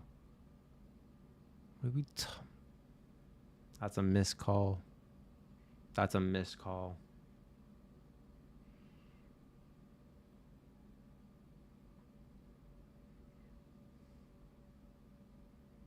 I mean, they're getting clean entrances. Shit pass. Dude, this power play's got to change. They've wasted 2 entrance opportunities. They were fully set up. They look out of sync.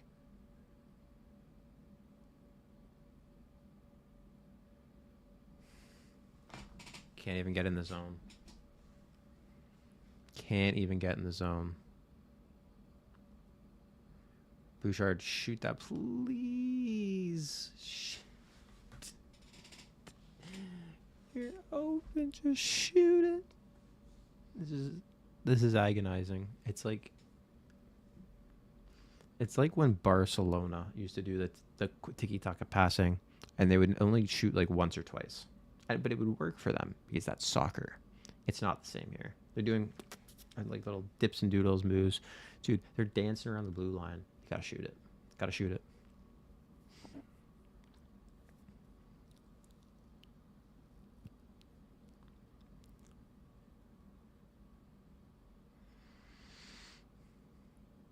I don't even want to blame the injuries. I think they just look like shit. That's a harsh reality.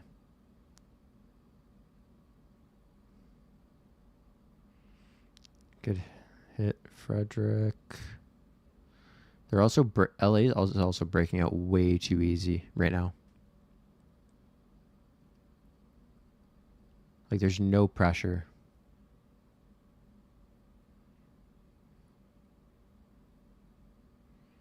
Kuzmenko just burned Frederick, almost scored again, and drew another penalty.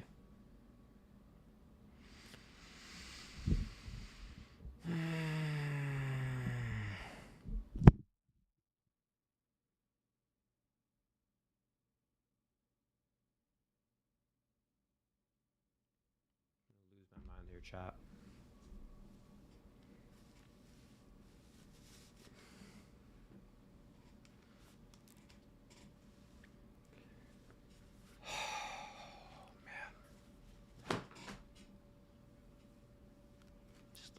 Look like shit. The guys look like shit.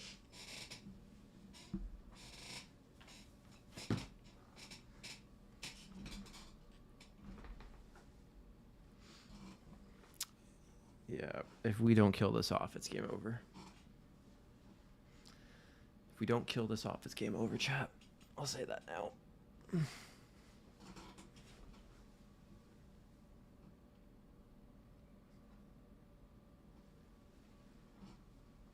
Off the post. Fuck. That, as I say that, LA hit the post. Clean. Byfield, Kopitar to the point that was Kempe that shot that. Kempe's going to shoot. Good save. Kopitar to the point. Kempe. Back to Kopitar, back to the middle. Yeah. Why is Nurse on his stomach in the blue paint again?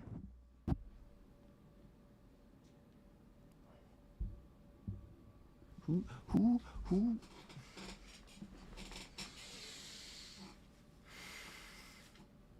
You're going to see my hair getting all types of crazy tonight, chat. You're going to see it get all types of fucking crazy. You're going to stress out. If I see Nurse in the blue paint again, I'm going to stress the fuck out.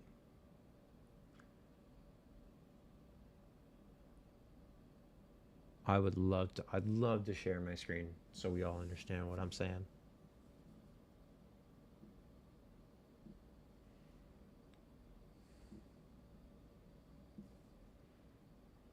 Oh my god, man. Can't win a face-off. Can't win a face-off. Can't get the puck out.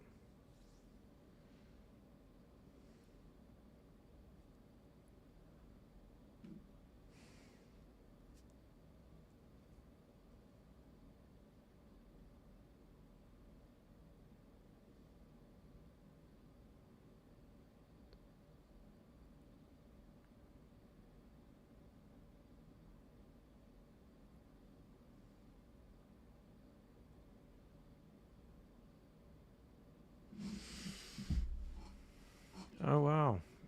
McDavid, Nuge, and PK. Interesting.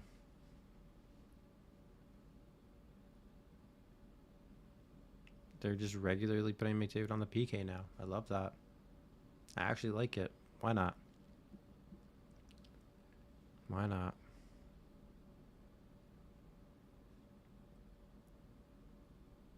I don't love it. Oh, man.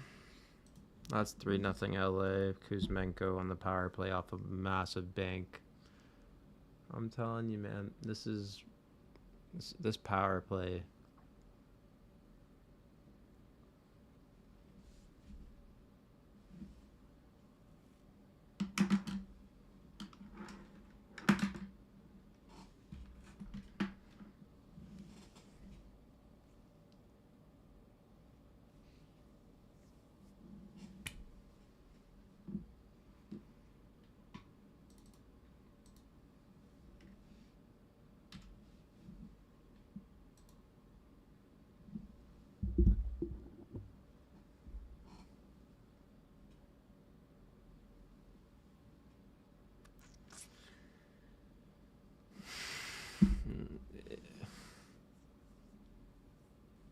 It's one of those I like.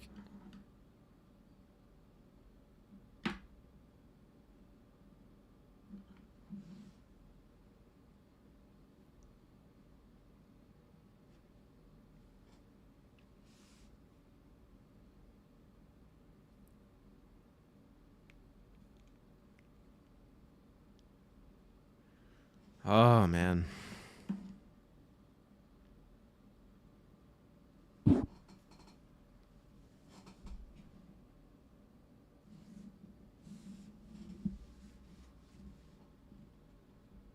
What do you say, chat? Like, what do you even say to this? It's like karma almost.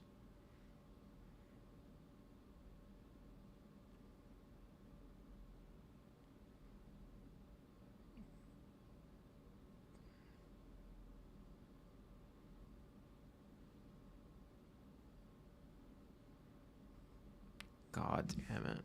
Like, this is one of those moments where I'm even at a loss for words, and I can usually talk for quite a while.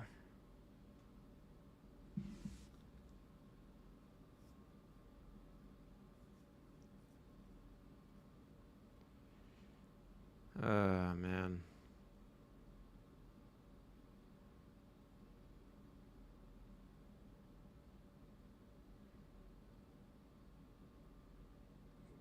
Just shoot the puck, man. Great save by Kemper on Bouchard. I mean, Bouchard's hammering it, man. Bouchard's hammering it.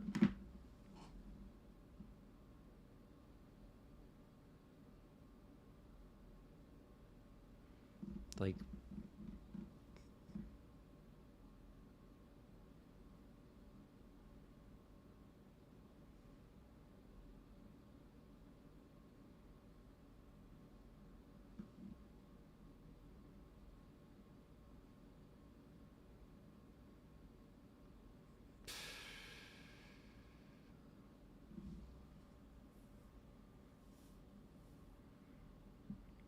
chat, like, it's just like, what do you say to this? I mean, LA has been playing like the better team. I can't disagree to that. I think LA's defense has been better. I think, yes, the goaltending has been better this game. I think, I think Skinner has let in. I would say this game, I don't blame Skinner. The first two goals are solely on Darnell Nurse. The last one, that was a man that Darnell should have had in front of the net. Was it Darnell on? So whoever was on should have had Kuzmenko in front of the net marked, and he was wide open on that big bounce back. So as much as, yes, Skinner is letting these should be savable goals in, I don't blame Skinner on this game. I'm going to be honest.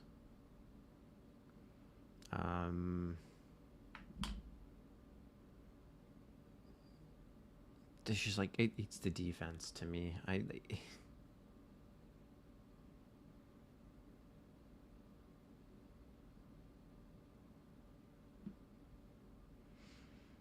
Yeah, it's the defense for me, unfortunately, chap. And I said that at the beginning of this game.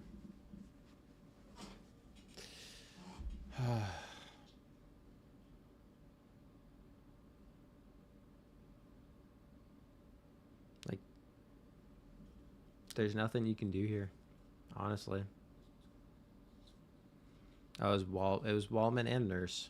Nurse was standing there like a fucking log, though. So Nurse is -3 tonight. I like.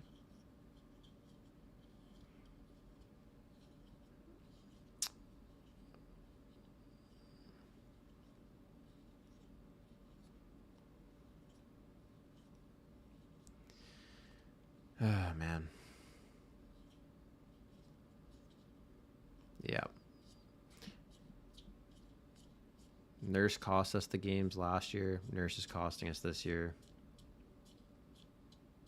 Like I said, it's the defense they got to figure out this offseason, or they're never going to win. You can have the best two offensive players in the world, and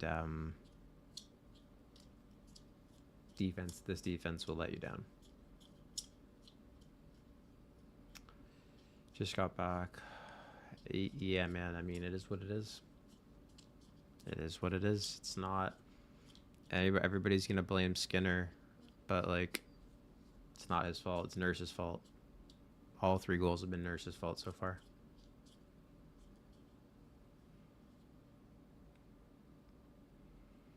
They just gotta get one. They gotta slowly work their way back again.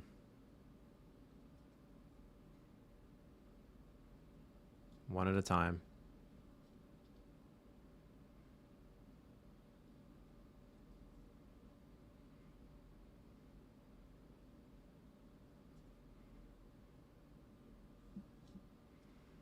They're just working like LA's doing such a good job at keeping them at the perimeter.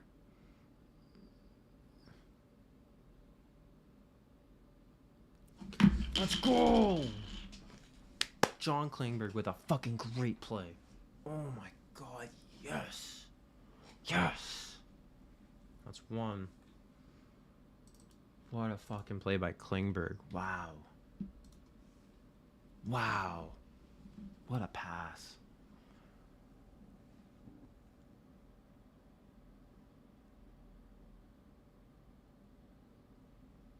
That was a great deflection too. Fuck. I mean, like, it's like I just said, literally 10 seconds ago. They need 1, and then there's faith, there's confidence, there's faith. It's a great tip, though. All right. Here we go again, chat. Here we go again. That's a great play. So they score. Yeah, man. I mean, you gotta stay on now. We'll go for Steven. We're going for the ride again together.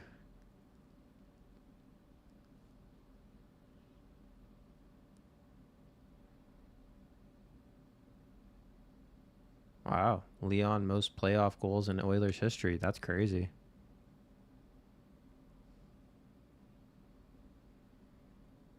Oh, against the Kings. Oh, never mind. That's crazy. That's still cool, though. He has the most goals against the Kings in playoff history for the Oilers. Oh, man. It's 1, chat. We take every little bit that we get. Every little bit that we get, we take.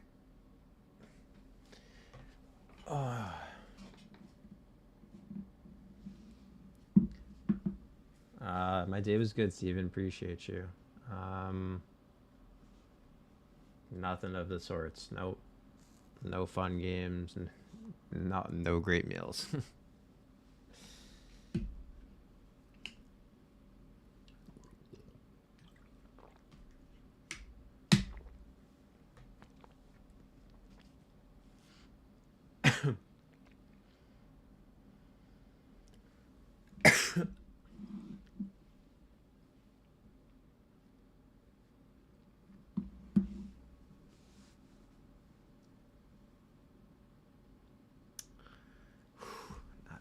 I'm like catching my breath, chat. Like my heart was fucking palpitating before.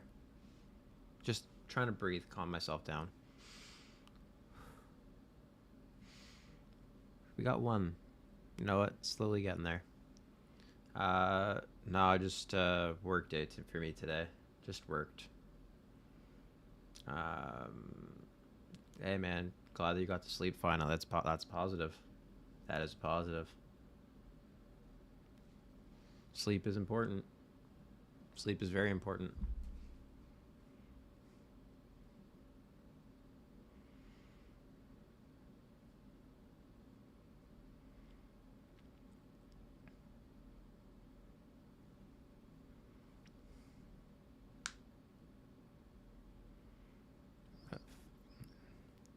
Honestly, I should have put on my Draisaitl jersey, the white one. Damn. 1, 2, 3, 4. Yeah. Orange is bright, baby. We got some future ahead of us. Oh my god, LA's out shooting us now. We only have 4 shots this period. Ugh. That's horrible.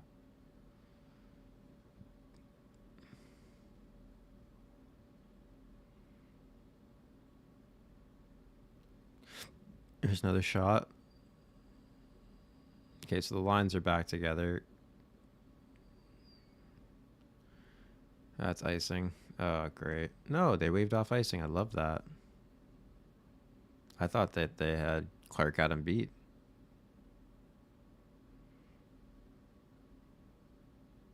Dude, Nurse is up at the blue line. What the fuck are we in our defensive zone? What are we doing? Oh my god.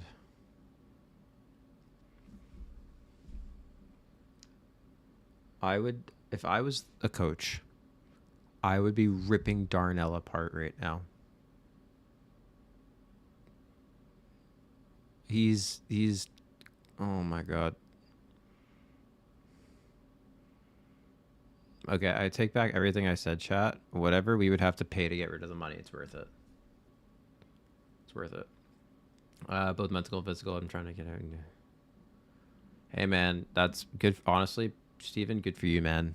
You gotta take care of yourself, mental, physical, happy body, or not happy body. What is it? Um, happy mental makes the man great. I think that's what it is. Happy mental makes the man great. I don't know what the saying is. I'm useless at this, but as long as you're taking care of yourself, that's all that matters. All that matters. Put yourself first. Prioritize your health, and then following the NHL playoff second. That's right.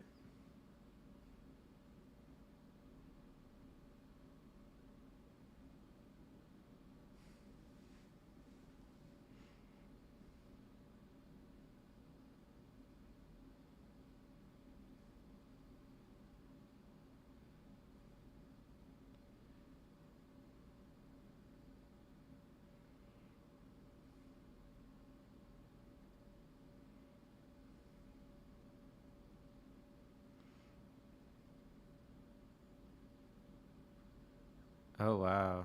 So LA benched 7 guys. Or sorry, played 7 defensemen. Hasn't played one shift. That makes no sense to me. I guess it's being safe, just in case, or somebody's playing injured that we don't know about in case they couldn't go. Kulak onto the wing for Arvidsson. Kulak gets low. Arvidsson, you gotta get there. Gotta get there. Pressure. Connor on the turnover. Go. Thing. Yeah, man. I've been stressing. I've been trying to go on more walks, so I feel you. Get outside. Love the fresh air. But these playoffs, man, they take all the stress that I try to get rid of and just add it all back. And then also lose sleep because these games are later. No, that's a bad turnover, Leon. Turning it over in the middle of the ice. Leon just turned it over to the Kings. Kings now have possession. Doughty takes a shot. Great. That should have been a penalty on Edmonton, I think, but good. Oh my god, dude. Corey Perry kills me. The worm. The worm kills me, man. Skates around with his fucking inside hand on his stick.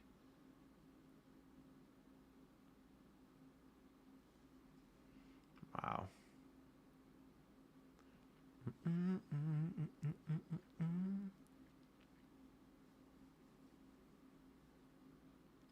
You'll never find my love. All right, we got the big boys out for an offensive draw.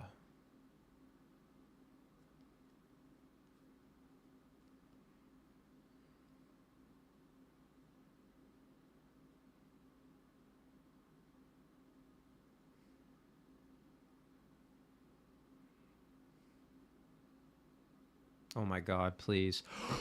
Fuck. Hyman could have tapped that in. That was a great pass by Leon. Fuck.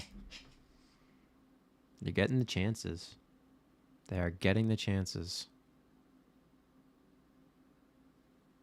Ooh.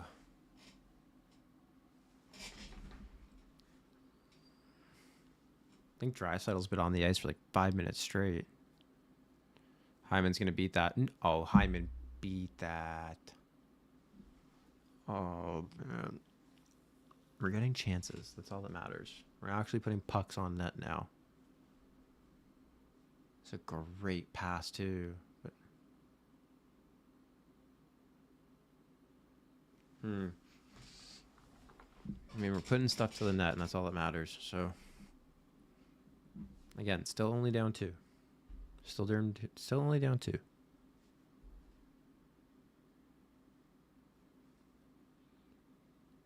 It should be icing again. Yeah, icing again. All right. It's all right. Catch our breath. Catch our breath.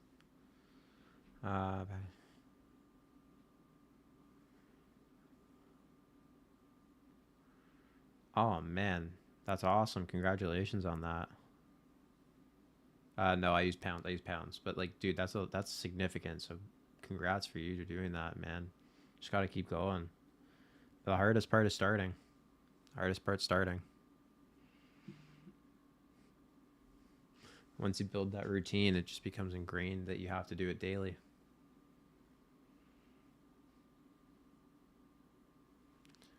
Oh man, oh man, oh man.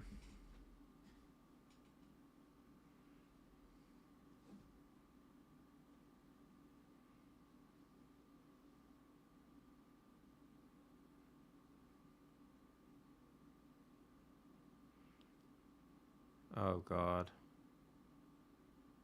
I don't have a good feeling in your chat. Oh. Oh, that's a penalty avoided. That is a penalty avoided. We could have been on the PK for that one.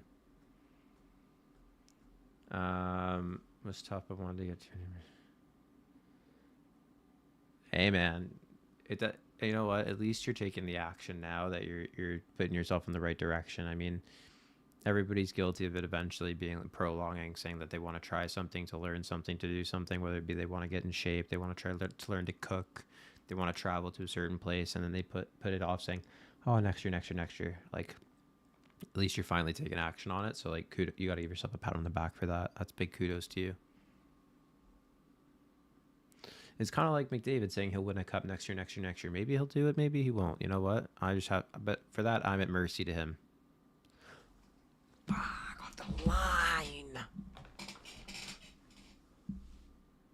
Oh my god, you know, oh, that's a big presence from Kane. Kane's presence, man. This is needed. This was absolutely needed.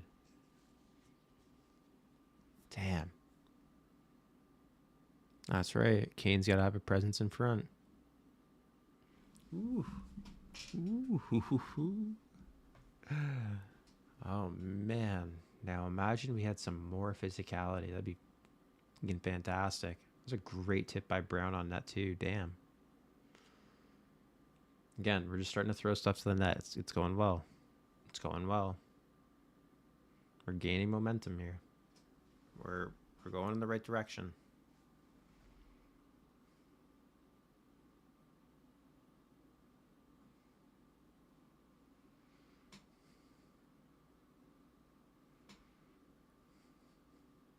Of course, Steven, of course.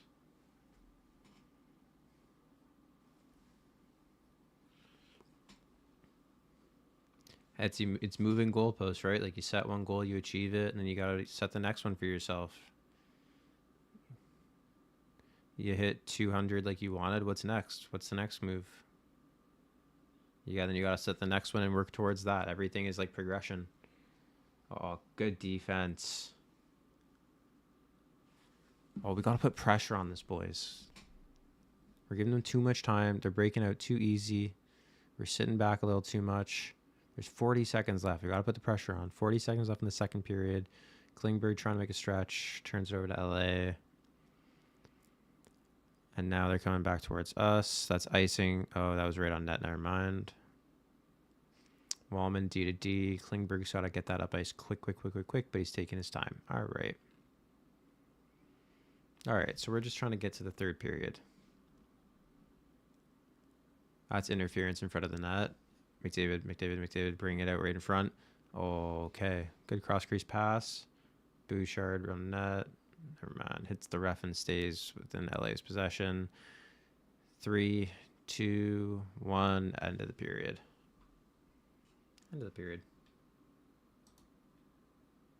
Oops.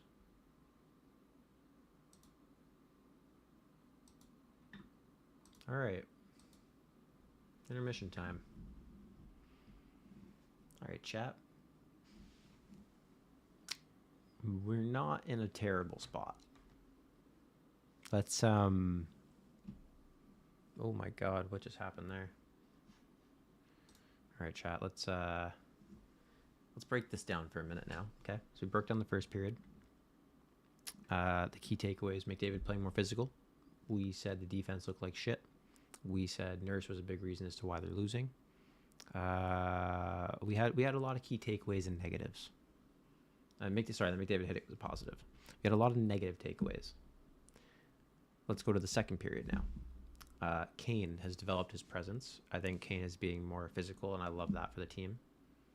I think McDavid and Draisaitl on a negative need to figure out the dynamic right now because they're just playing the perimeter. LA's doing such a great job at keeping them out there.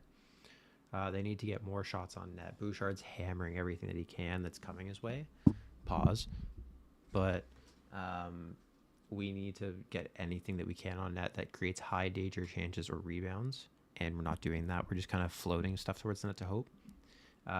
Sorry, where did I get that jersey? I got it like a couple years ago when Adidas was still the maker. This is like the OG orange. So this is like another Draisaitl OG orange here. We'll go. There you go. That's the typical. I think it's from like 2 years ago when it came out. The Adidas one. Bang bang. So I'd say going back to the comments, progression-wise, this period, I still don't blame Skinner. I've said that over and over. I blame the defense. The defense need to figure it out. I think LA has played a very composed game, which is good for LA. I think that sucks for us. They played a perfect defensive game against the big boys, but the depth needs to figure it out. I think Frederick is trying to be physical, but needs to be more selective with where he's physical versus running around trying to hit. I think he needs to be more physically present in terms of net front presence. Nuge has been a ghost. I think they got to switch up the power play still. The power play looks horrible. But the biggest thing is I think they need to be more disciplined in terms of puck management. They're turning the puck over quite a bit now. They're just trying to rush up the ice to get those quick opportunities, which is great. But in doing so, they're giving up possession. And when they're doing that, they're also doing stretch passes that just lead to dump and chase or chip and chase. And it's not helping the system overall. So that being said, it's a better period. We're in a better spot than we were for game one. Going into the third, still a high mountain to climb. 2 goals down. Again, same thing. They just got to chip away, get one at a time. Get one, and then work your way back to get another. But they have to clamp down defensively. It's not the same as they were last year where, I hate to say it, Cody Ceci almost was like a perfect partner where he'd probably come up to the outside the blue line. He would never go in the zone except for the one time he scored. And that's where they would leave it. But I don't think this team can afford to go down 2-0 in the series. I don't think they stand a good chance at coming back for that. But LA's been dominating the series. I'll be honest, LA's been dominating.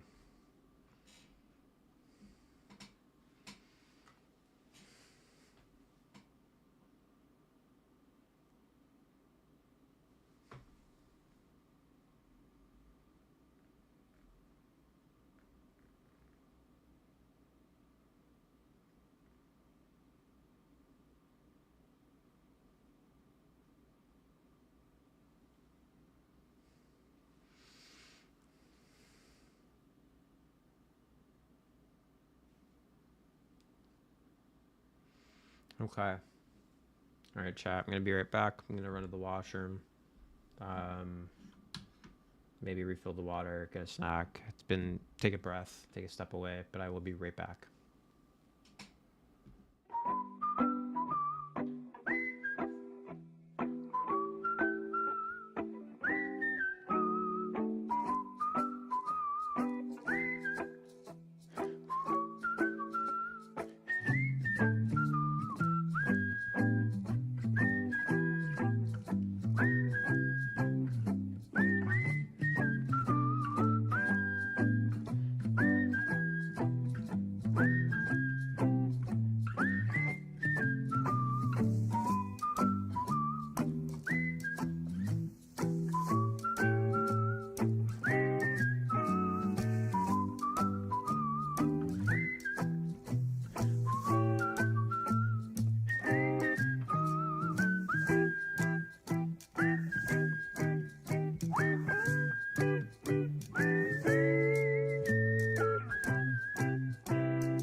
Oh my god, this is horrible by me.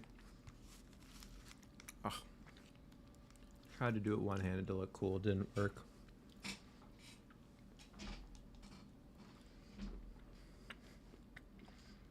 Mm-hmm. Fuck, man.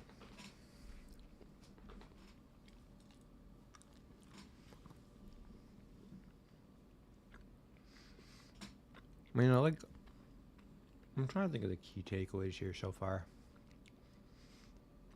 Klingberg has surprised me, both in a good and a bad way.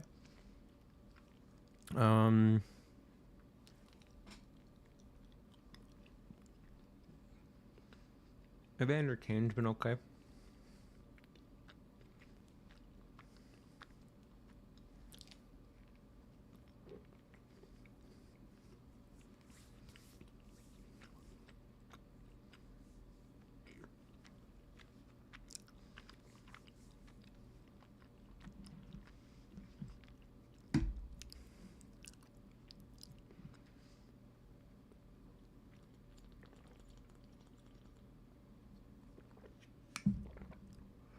Definitely agree with you. No, I did not find a good deal for it. I bought it at retail back a couple years ago. Yeah, man. I mean, I thought we would live up to the expectations this year. Like, on paper, this team was better than it was last year, and this team went to the Cup final last year. So, what are you gonna do?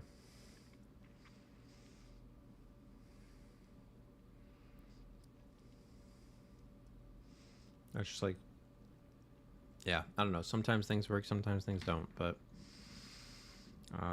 if this team goes out first round this year, I just don't know what they do next year. It's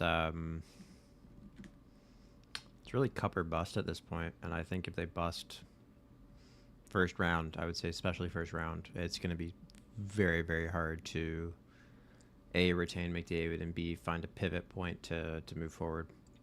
I don't think McDavid resigns in the offseason if you lose. Yeah,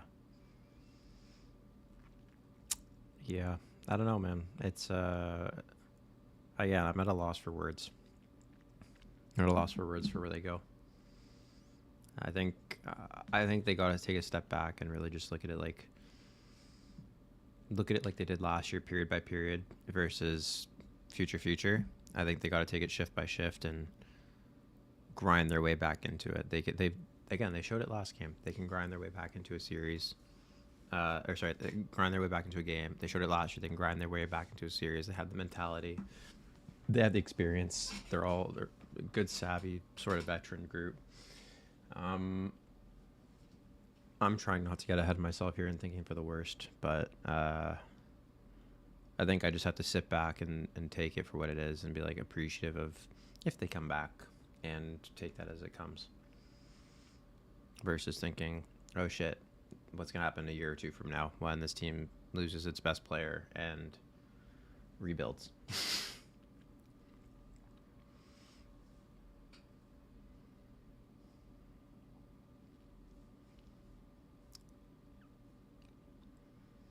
Yeah.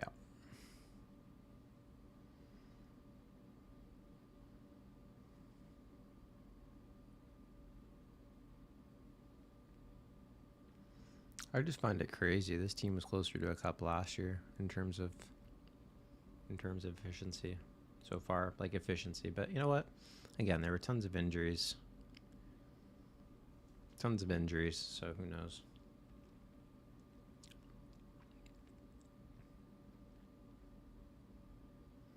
Pessimistic. I guess I'm pessimistic slash realist. I put real world situations to it, but put a negative spin on those real world situations. So very hard.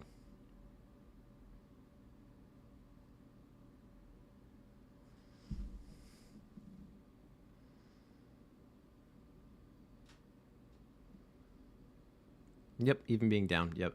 And in this, it's like, oh, well, shit, they're down. How do they come back from it? Like the negative spin on it. Like I hope they come back, but I'm not thinking that they're gonna come back, which is the hard part.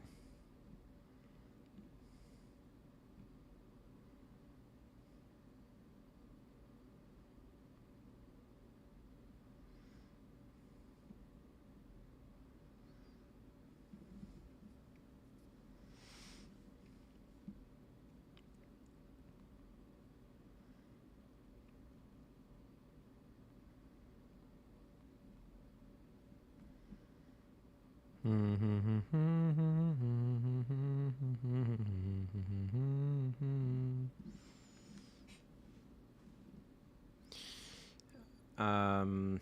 sorry, you're like myself. Yeah, man, I appreciate that. I mean, again, look at what happened last game. Anything's possible, but if I'm a gambling man, which I am, I mean the odds aren't with us, but that's okay. It's all right. We'll figure it out.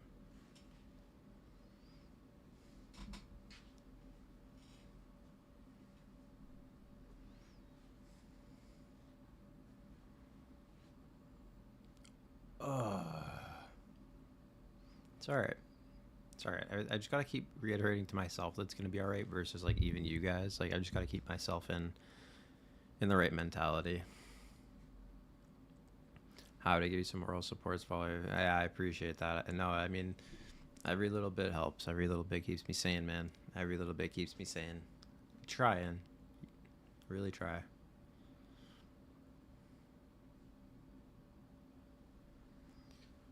Oh man, they're showing Rogers Arena, Rogers Place in Edmonton. Just reacting to the game, and man, oh man, I wish I was there versus sitting on a couch here or sitting in my chair here. I feel like they would be able to bring the vibes up a little higher.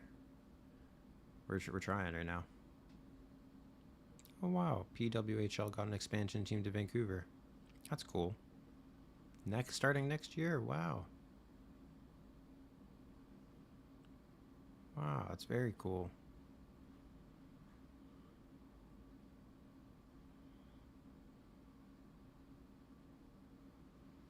Huge third period coming up next.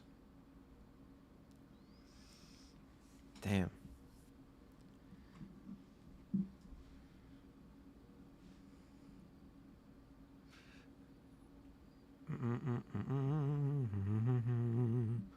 You'd be in there telling you James Shisher more. I mean, that they're in Los Angeles right now, so like me being there would just be more the fans giving me moral support. Um, but it's cool. I get what you mean. Yeah, probably, probably.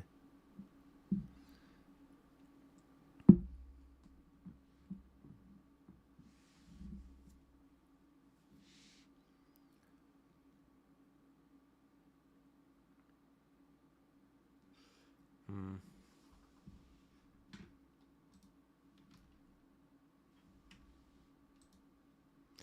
I would still like to find that reverse retro one. Every time I'm there, I just kind of try to look for somebody that is selling it. I haven't found that person yet, except that one time. Um, to watch your team, still telling me, yeah. I mean, I don't want to be that guy that's like yelling, "Just shoot the puck, just shoot the puck." No, but nobody likes that type of person, especially if it's a kid. Like, oh my god, there's to me nothing more annoying than a young kid that's like, "Shoot the puck," and the guy's like just crossing the blue line. Shoot the puck! Oh my gosh, shoot the puck! Like, shut up. Shut up, kid. Shut up.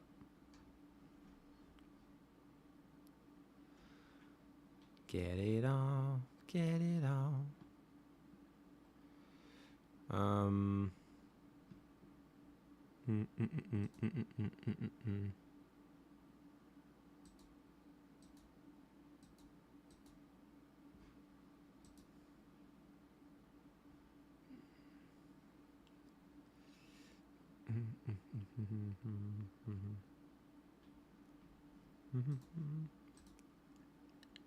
Damn. This feels like the longest set of commercials when they just said the game is going to start shortly. It do be like that. It do be like that, chat.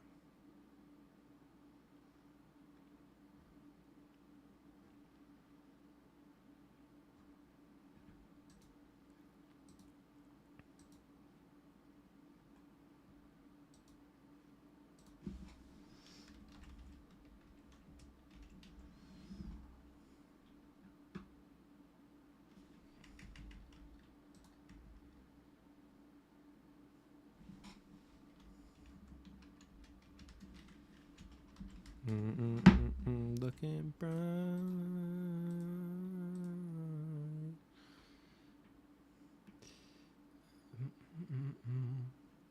How does the jersey and the nameplate look? Here, I can show you in 2 seconds. Eh. There you go. That's the dry side look on this one. Pretty simple, pretty clean. I was debating between this one and essentially the jersey they're wearing on the ice, the white Fanatics jersey, but figured I'd bring some positive, bright vibes to the game, and as we can see, it ain't working.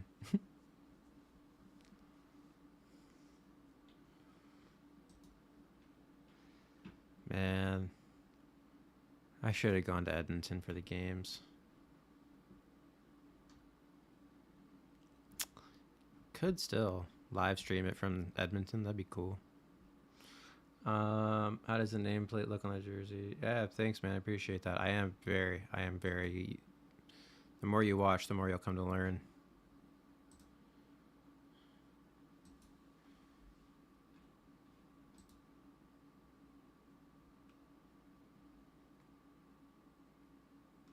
Oh, they're interviewing the Korean harmonica group. I'm fucking dead.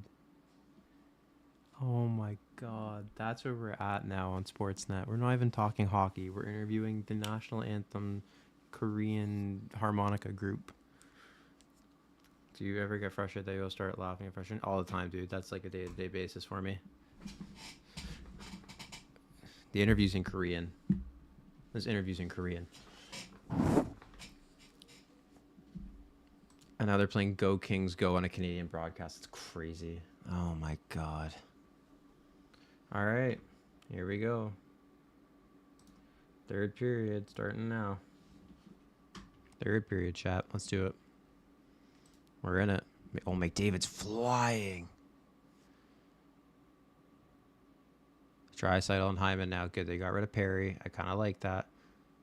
Very happy with that.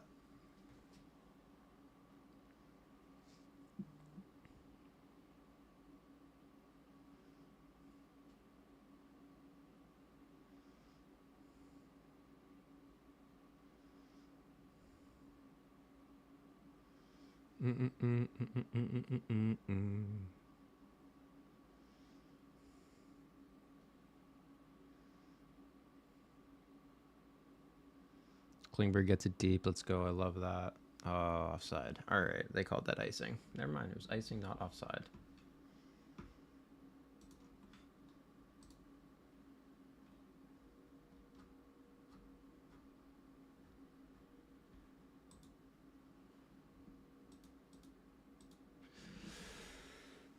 Alrighty.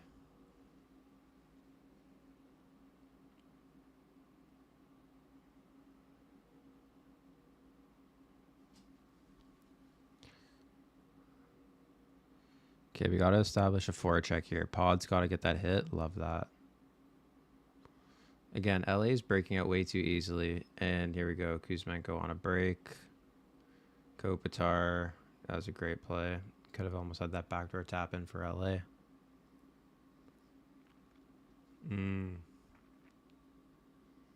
I'll say it again. Imagine having a Broberg and a Holloway right now. It'd be lovely. Absolutely lovely.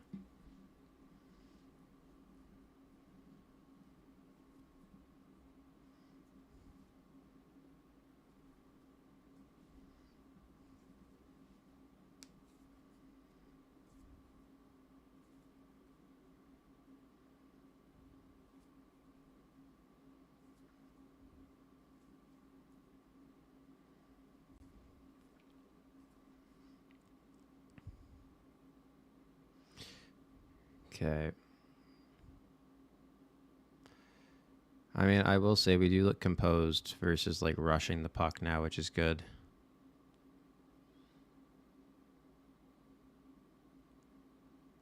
Good chip in. Edmonton on the pressure. Great. They're forcing him back a little bit.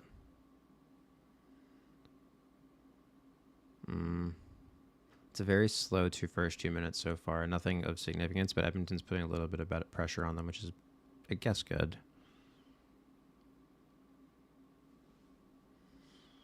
Small wins here, chat.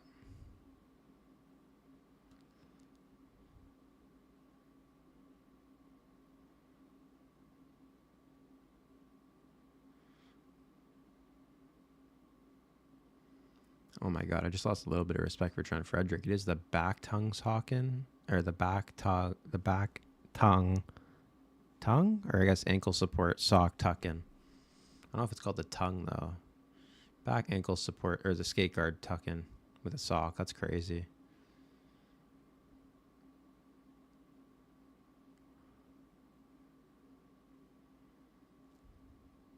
Good save, Skinner.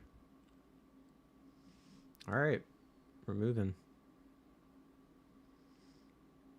Different channels up here. We use TSN, the sports network, or Toronto Sports Network, the Sports Network. I don't know. It's like the national one, and then also Sportsnet. Those are the two with the NHL broadcast licensing. And then for US, it's TNT, ESPN.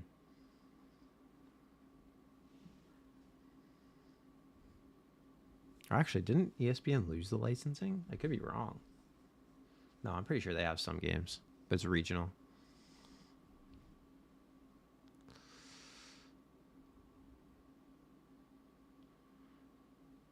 Oh, that's such a weak shot, man. All right. I mean, Skinner's seeing the puck. It's all right. ESPN had some. Yeah, that's what I thought. I think they're regional partnerships versus national. I could be wrong.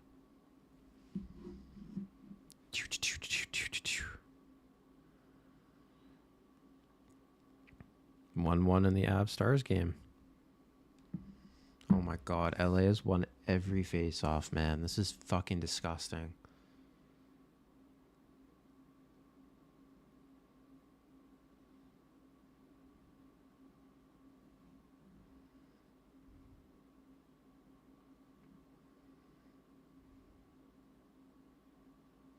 Oh my god, Kuzmenko's dancing out there. This guy's playing shinny. Oh my god. Dano passing backdoor to Kuzmenko and missing the open net is crazy. That is crazy. Klingberg's moving. And that's offside again, of course. Perry puts us offside.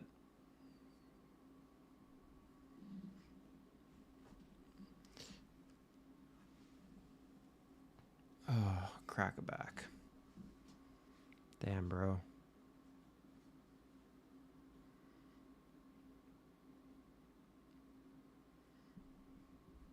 So they put Perry back with McDavid Draisaitl. Like, why? Why? I don't get it. I really don't get it. He hasn't looked great this game, and they're very eager to change the lines up and down. So I don't get why you don't try something new.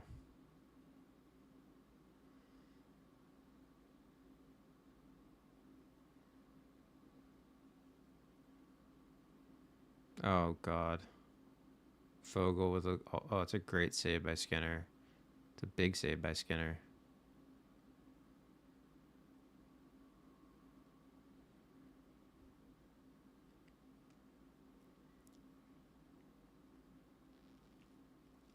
Gotta get that shot on net. It can't be blocked, man.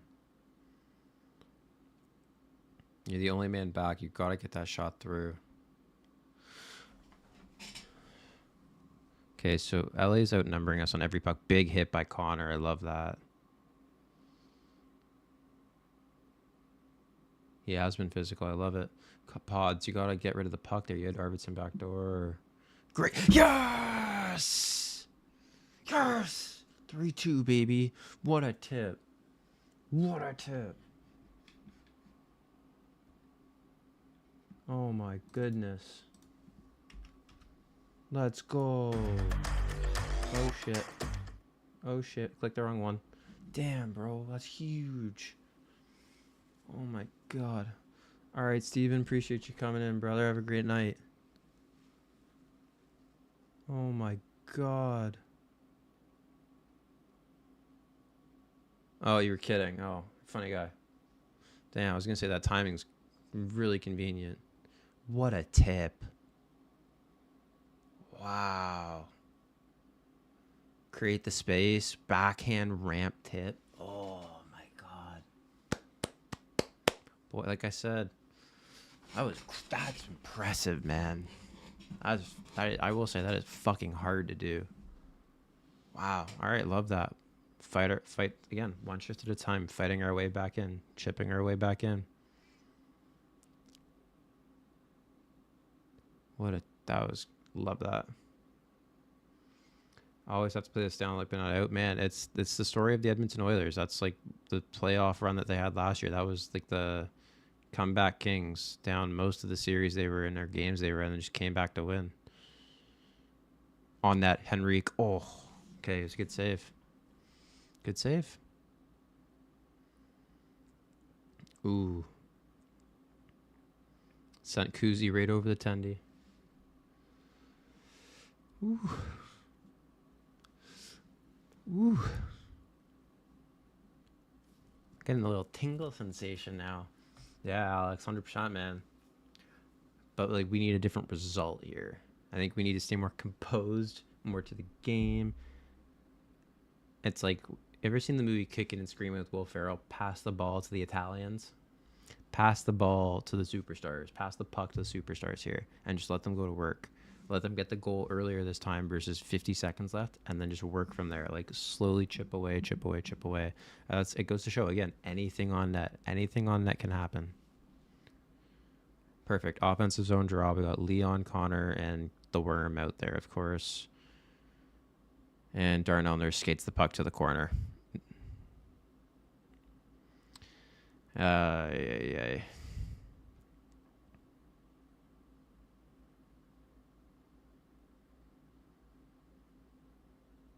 Okay, Draisaitl to Perry. Okay, I mean, we're putting the pressure on. I kind of love it. I love that we're continuing with the pressure. Good hit by Perry. Bad pinch by Nurse. Horrible pinch by Nurse. But you know what? Luckily, that was high stick. I mean, hey, man, you're turning out to be a good luck charm so far. But you know, they did lose last game, so I don't know if I can say that. You did kind of jinx it.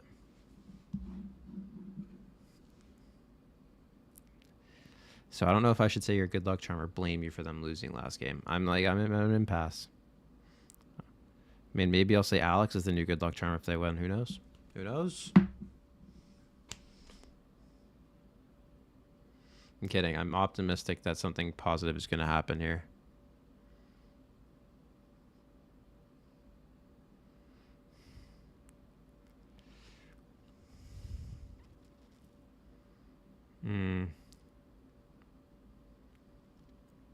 Good poise by Klingberg. Oh my god. Great pass.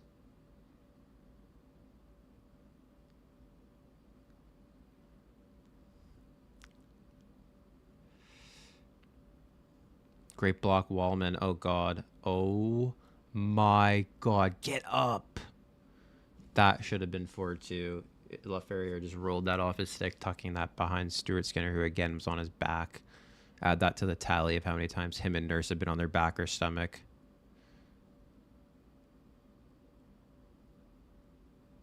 Oh my god. Okay, the intensity's picking up. I believe, Alex. I believe too. I believe that we will win. I believe that we will win. Or let me start with I believe that we will tie. I believe that we will tie. We just need one. Oh god, no. No. As I said, that is 4-2. Oh. Oh.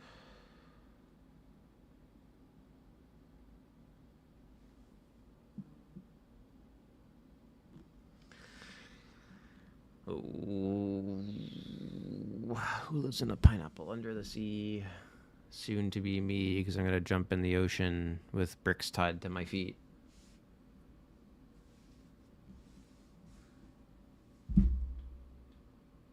Just when they get momentum going, they just fucking ruin it. They just fucking ruin it, man. Ben with a goal in the Stars game makes me like, dude, I'm telling you, Jamie Benn would be perfect for this team, but he is slow and he will be old. So, he'd fit in perfectly here. That's what they love. That's what they love for a compliment piece. Oh, man. Fucked. It's a great shot by Kempe. Kempe scored that, by the way, on a turnover from Arvidsson, if you're not watching, but I'm assuming both you are. Whoever else is in here are. Oh, man.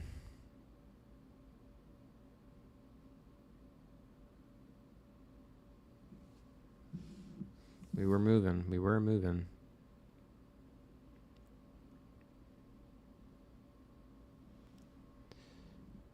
Did we just get a penalty? Of course we did. A roughing call. We got a roughing call on what? On a hit? We just got another for a hit? Oh my god. So Henrique retaliated and got oh my god, man.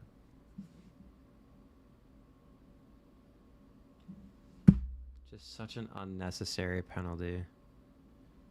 Just such an unnecessary penalty to take, man. I mean, hey, if the score stays as it is, I predicted the score, just going to reverse it. Fuck. Fuck, chat.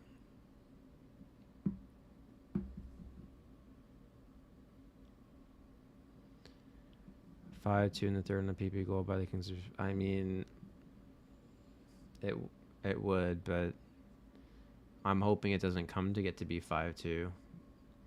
I mean, we're already, what, 8 minutes into this period, and by that point, they were already cutting the lead down.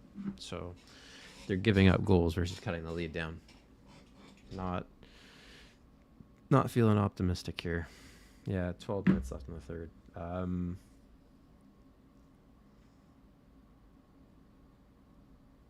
It's just crazy, man. They continue to build themselves up and then just tear themselves down.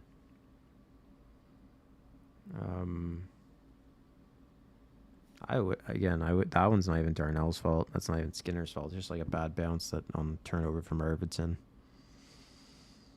Fuck. We need a shorty here. Yeah, we need a lot. We need a shorty. We need another one.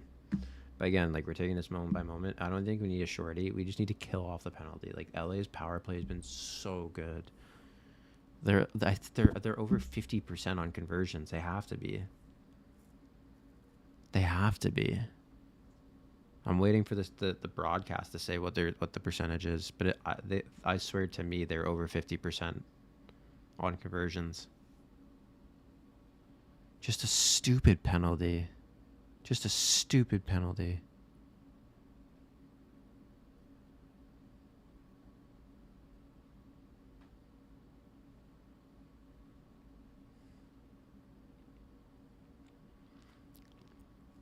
Oh, here we go. Yeah, and Mark jumps right on it. No, Nurse is jumping up on the play. We're in trouble. Oh. Okay. You know what, Alex? You know what? Almost had that shorty on a bad bounce. Yeah, and Mark's cherry picking on the PK. Oh my god. I kind of love that. I hate it, but I love it. 50% exactly? Okay, that's good to know. Yeah, they've been killing it on the power play.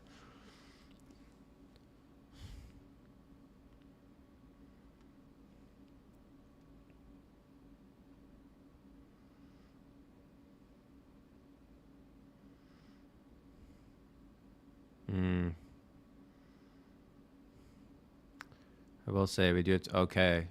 Kopitar bobbles, exits the zone. LA's having a little bit of a harder time, which is good. I don't know what we're doing that's different, but high stick. That should be a high stick. Nope, they didn't call it.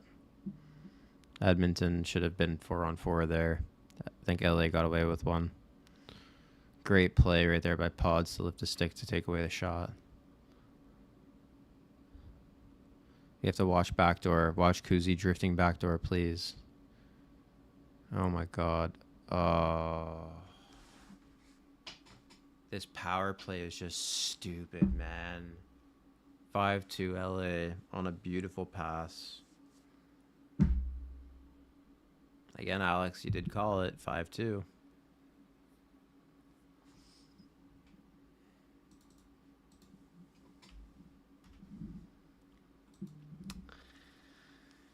Oh, man. This power play is just a fucking cheat code. Wow. It's a perfect pass off Skinner's skate. Wow.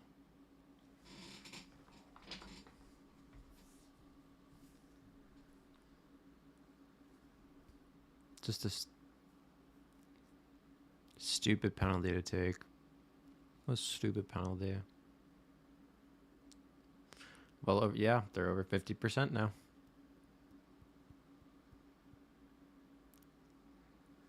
I think they start Pickard next game. They have to. Oh, man.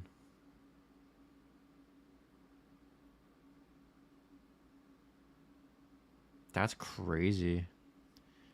This power play finished 27th in the league in the regular season, and they're over 60%. I can't tell how impressive that is for the scale up that they've done, or it's more impressive that the Oilers defense is allowing the 27th best power play to do this to them.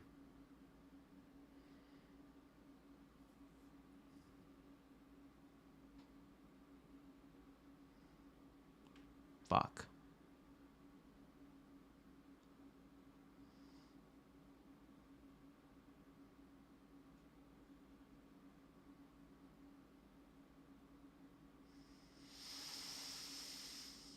All right. All right.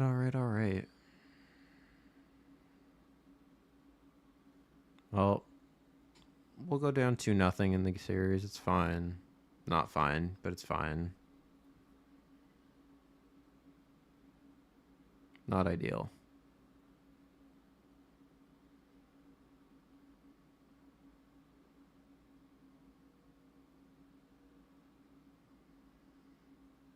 I love that Skinner's smiling through this right now because at least one of us is.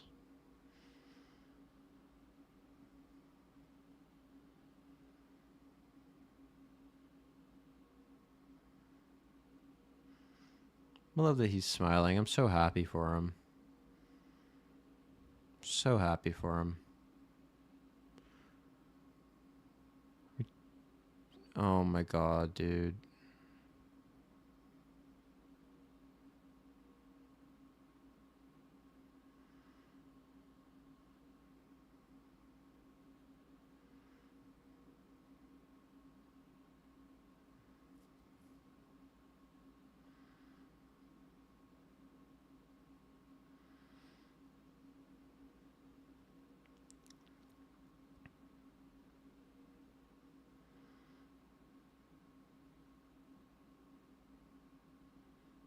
Just like, oh my god. Okay, the defense has to close out. LA is just dominating us at this point.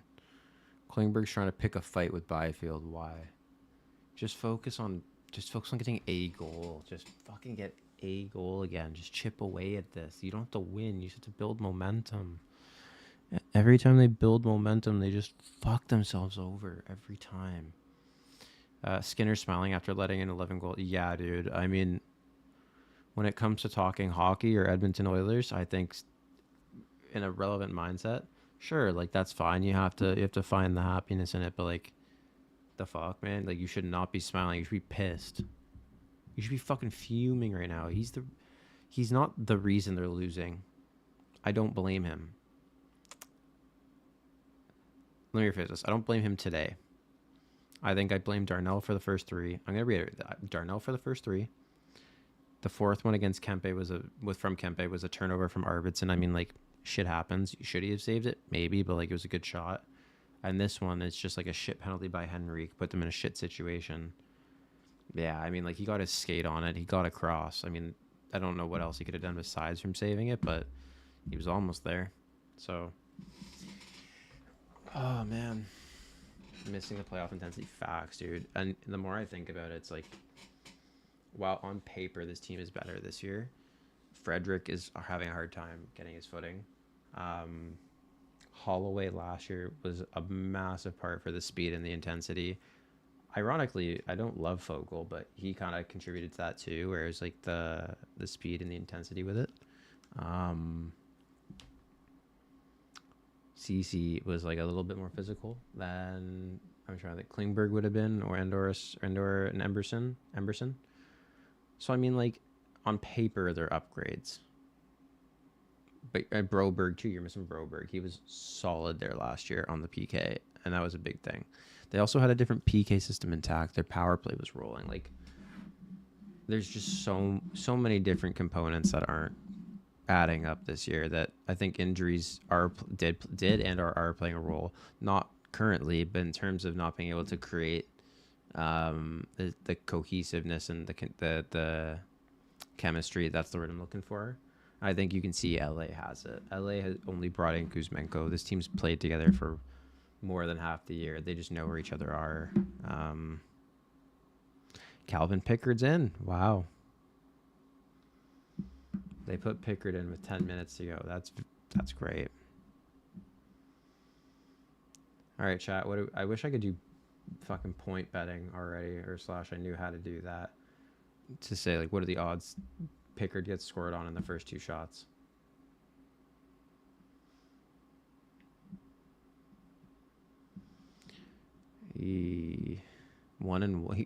Pickard was 1-1 last year. He played 2 playoff games. That's not promising.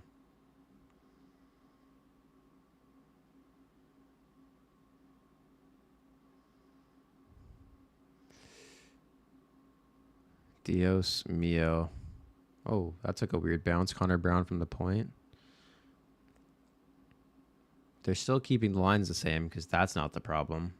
And here's a 3-on-2 for LA. Almost great play by Wallman.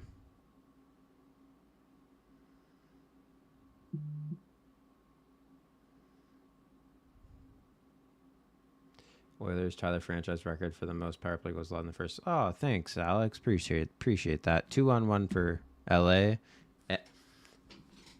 What did I fucking say, chat? Second shot against Pickard. What just happened? 6-2. 6-2. 6-2.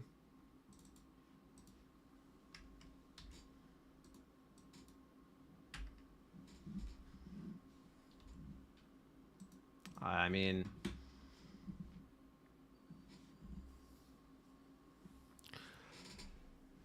what are you gonna do, chat? Like this, it's a perfect shot. It is, but it's just like a gut feeling, you know? It's like one of those things that, what are you gonna do?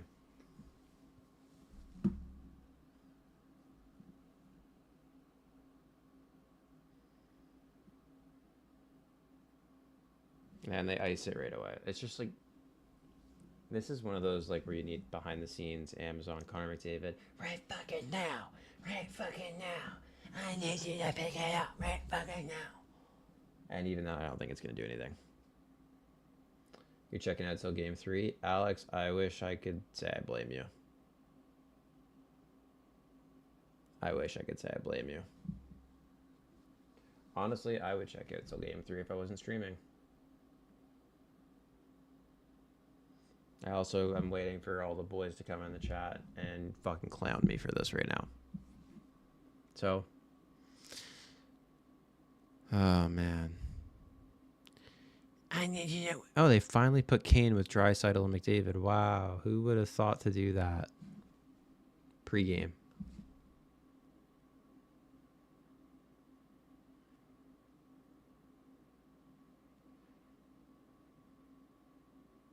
Dude, like the Kings haven't destroyed us this year. That's the craziest part. There you go, Kane. Draisaitl to Kane. Great chance. Good shot by Kane.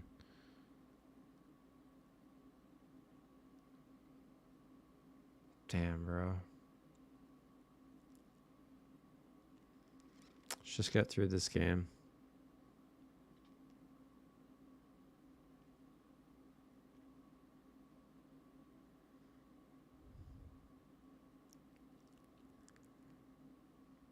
Friday night in Edmonton.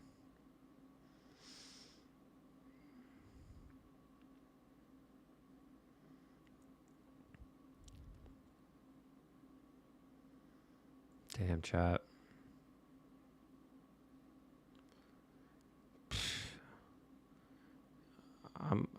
This is just, wow. It's like when varsity plays like the junior team and they just fucking clown them.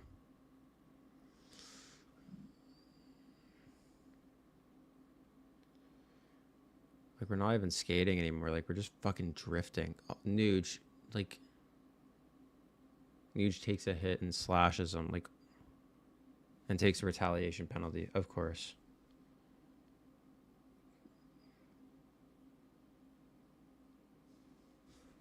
Oh my god. So Byfield has drawn 3 penalties today, and now we're going back on the PK.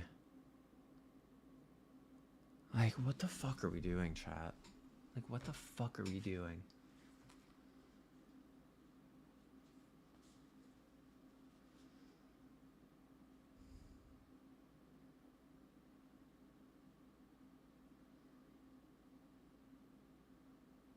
Just another stupid fucking penalty to take. I get that we're frustrated, but like, what are we doing? Are we trying to get penalty kill practice here? Like,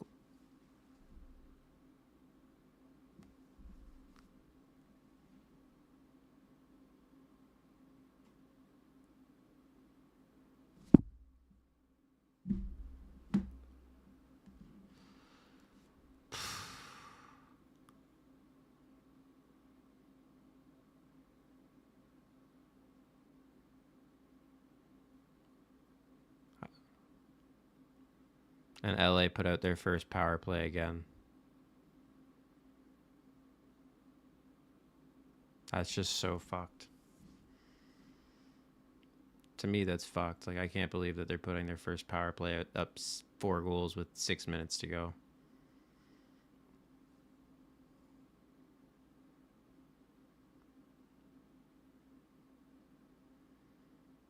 Good hit, Rico.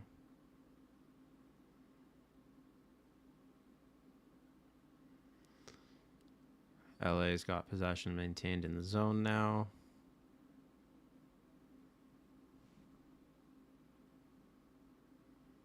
Damn. Odds that they score here, I think, pretty high.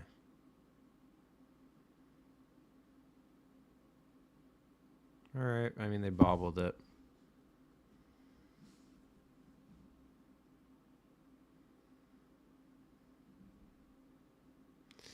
Yeah. Yeah. GNZ, I'm going through it, man. I'm going through it.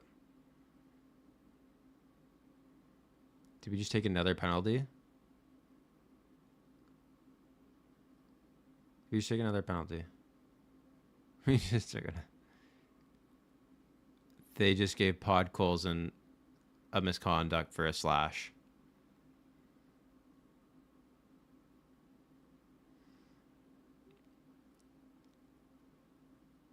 So they just gave Podkolzin a 10-minute misconduct. Oh my god. What the fuck are we doing, man? What the fuck are we doing? 10-minute misconduct. 6-2, the wheels fell off. Dude, I mean, the wheels didn't fall off. The wheels were never on the bus. This is like the cubed fucking wheels right now that slowly thunk along. Oh man. Arvidsson's playing great. I mean, that's a takeaway, but that's like the only takeaway.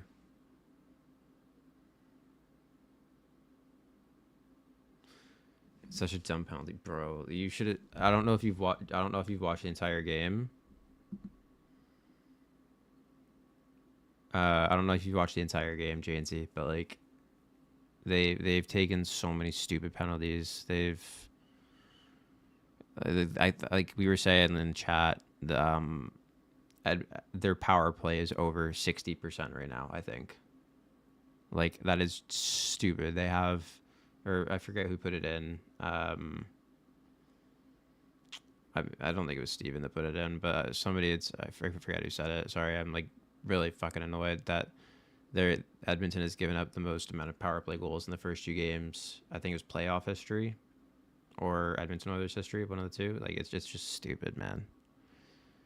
I'm genuinely watching like the fucking varsity team just clown the junior team or the freshman team.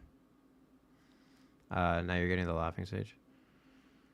I mean, I'm past the laugh. Like, yeah, I guess I am laughing, but masking the pain. At least we're making history. Yeah, you're a great guy. You're so funny, man. I'll be swimming with the fishes soon. It was Alex. It was Alex. You're right. Alex said that in chat. Apologies, Alex.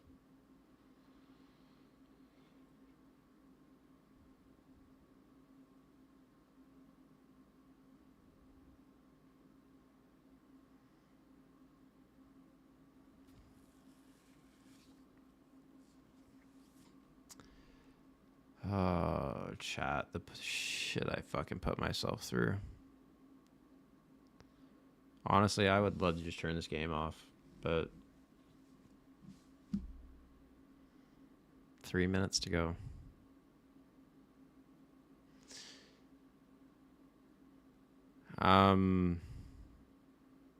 Yeah, man, I'm not gonna lie. Lou's not coming. Stop that. Honestly, you know what? Maybe Lou will do something crazy and sign, I don't know, somebody to a 7-year deal that is probably not worth it, and that'll turn out to be good. Who knows? Anything's possible. Honestly, I'll take anything.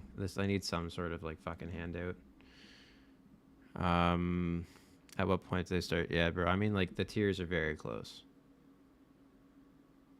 Can't lie to you, they're very close. Like I can feel it building up.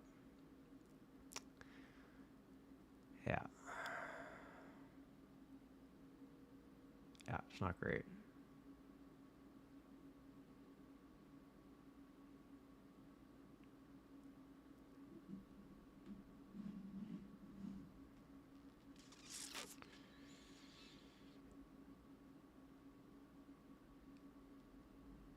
Yep. Yeah, I appreciate that, Steven. Thank you. Support the boys through thick and thin. And right now, it's fucking beyond razor thin. No, I guarantee there is no next year. If they lose it this year, they're blowing it up. They have to. I mean, maybe they go for it next year, but I don't see how they get better. I don't see how they get better. Nope. That's not true either. I said it earlier in the stream. I think if they blow the first round this year, McDavid's gone. I don't see a point to him staying, to be honest with you.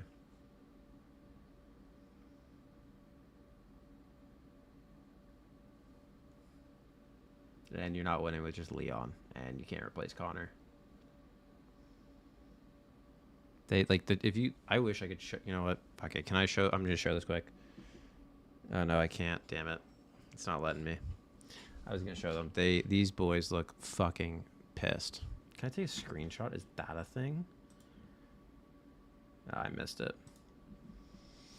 They need to trade.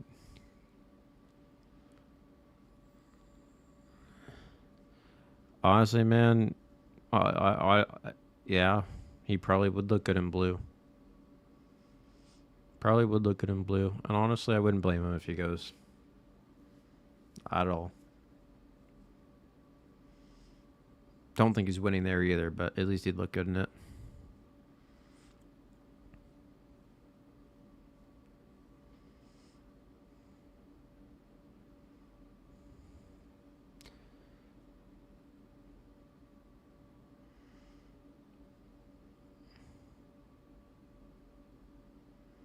I'm not even acknowledging that comment, by the way.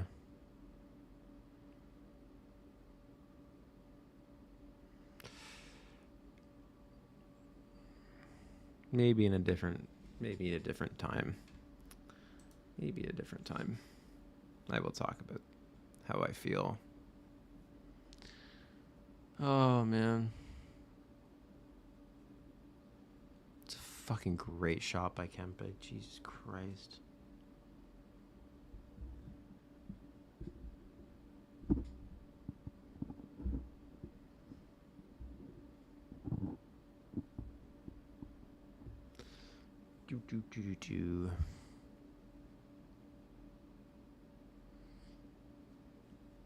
I mean, man's got paid.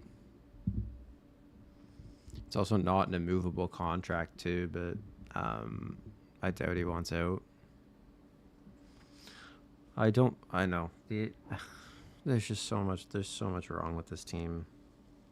So much wrong with this team.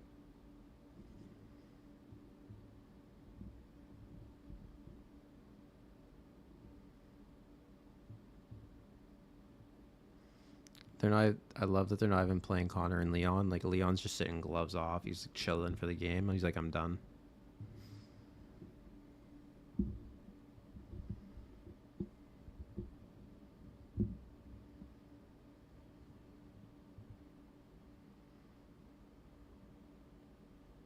Great hit.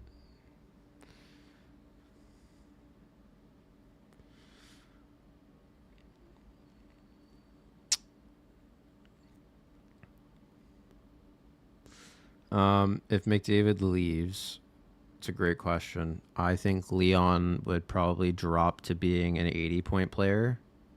He can still produce on his own, and he's shown it. I think the flip would be, with McDavid's money, who do you get to support him? If you got him like a couple half decent wingers that were not Jeff Skinner, yeah, maybe he could probably do something. But I don't think he's. I mean, even most of this year, like he was hot when McDavid was injured, so probably like a high 80, 90-point player. Goals, though, I would probably say he drops to like high 30s, 40. And that's still really good. Like that's typically him on a good year. Or sorry, on a good year he's like hot mid 40s, 50. I would say he drops a little bit. But I don't think it, for his production, I don't think it would change all too much. It's just about the support you give him. All right. 15 seconds left in this game, and we're just going to hold it out. Yep, they just hold it out. 5, 4, 3, 2, 1. 2-1. Sorry, 2-0. LA leads the series. I'm trying to update this for everybody, but here we go. Do I think they switch tendies next game? They put Pickard in with 10 minutes left in this game, and he got scored on his first shot. So, I don't know. I mean, do I think they should? Yeah. I think they should, but it was also a really good shot by Kempe. Like it was an unsavable shot, but it was also a 2-on-1. That I don't think it's the. Again, I said this from the beginning. I don't think this loss was Skinner's fault. I will blame Darnell Nurse for the first 3 goals fully. The fourth one was a turnover by Arvidsson in the slot, so it was like Kempe on nothing. Oh, it's an overtime. Yeah, I know. I just switched to my screen here. I'm seeing it now. Arvidsson got that turnover to Kempe for his second goal. So I don't blame Skinner for not being able to, again, save a breakaway, essentially. Another power play goal, and Skinner got his foot on it. So on the 5th goal, like he got his foot on it, just deflected into the net. And then they pulled him, and then Pickard got scored on by like an unsavable shot. So I mean, Goaltending, I don't think, was the big issue this game. I think it was a lot to do with defense and a lot to do with turnovers. And it's not to say that Skinner shouldn't have saved some of those or could have saved some of those, but like at that point, what are you gonna do? Like you can only do so much. Like he did make some great saves early on in the game to keep them in it. So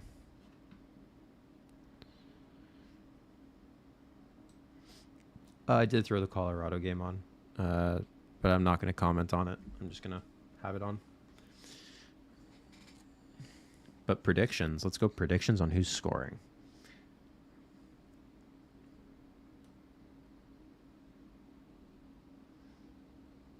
I'm going to go with Rupe Hintz. I'm going to go with Brock Nelson. Let's try something different. Brock Nelson. Oh, wait, they're on the power play still. McKinnon right up the middle. Makar. I appreciate that. Thank you, sir. I was looking at flights for Mexico because I don't know if I can do this any longer, but I appreciate that. Thank you. I might be one and done for these playoffs and never do this again. Mexico. Or I'll do this fucking drinking live in Mexico. That's the only way I'll be able to get through it.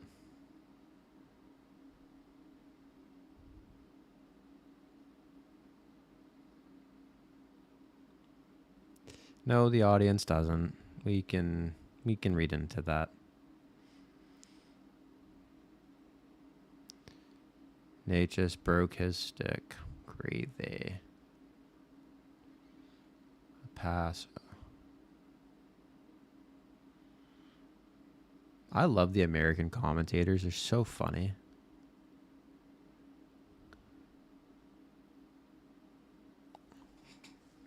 Lehkonen missed an empty net. That's crazy. That's crazy. If it makes you happy and it makes you enjoy your night even more than you already were, then I'm glad. That's all I can do. I can be the pretty face on the camera that you have a good night with.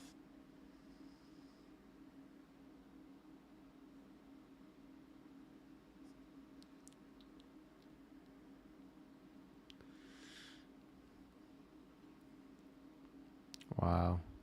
What happened there? Oh, Lindell got the block. Oh, lordy.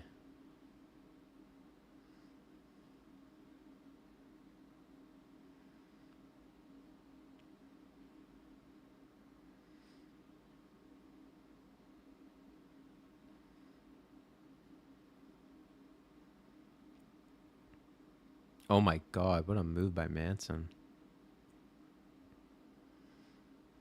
He's playing the cowbell in my eardrum. That's crazy.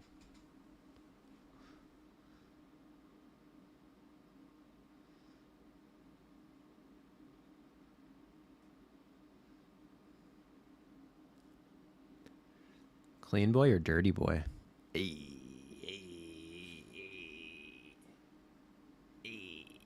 I don't know, Jet. Oh, man. I think this layover looks clean, bro. Oh, okay. Relax now. Relax. It's a Wednesday night. Simmer down now. Wait, what is it? Down, boy, down. Well, easy.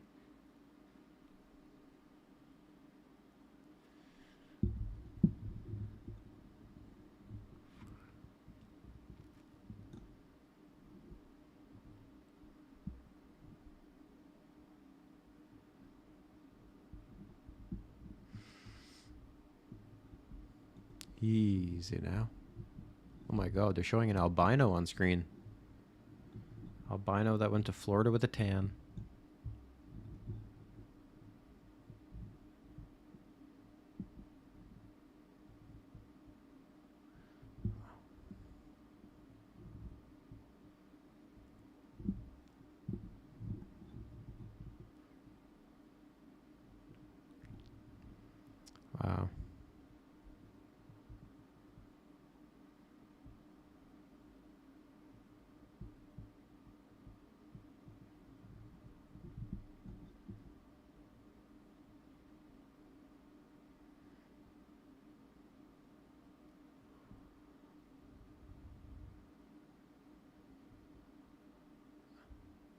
Oh, what a try. That was crazy. Okay. Was it? Was it really that crazy? What I said? Or what I did? Or what you did and said? Or was it just about what we expect from each other?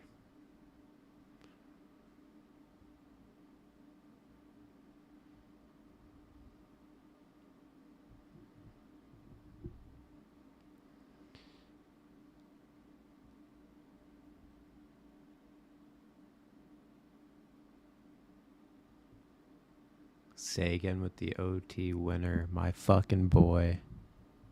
Oh my god. Here's what I fucked up on. I forgot Dallas was this deep and this good. Pause. Okay, I gotta ban. If you keep this up, bro, I'm just gonna ban you on every chat, and he'll have to make another new account. That's just crazy.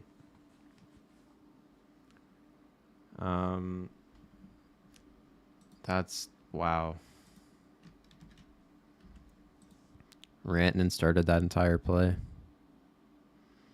That's fucking nuts.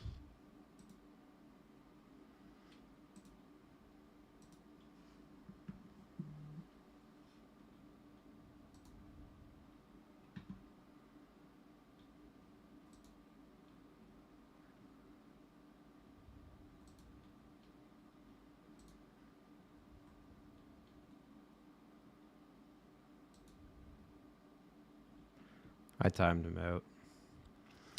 Timed him out for 10 minutes. Not even sorry about that. Let him come back on YouTube.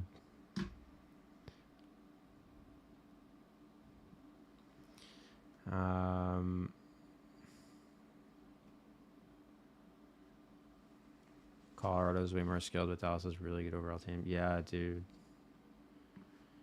Dude, let him come back on YouTube. I can't deal with this towel bullshit. I'm not in the mood. I'm not in the mood. I don't disagree with you. I think Colorado's a lot. The thing is, on paper, again, it goes to on paper.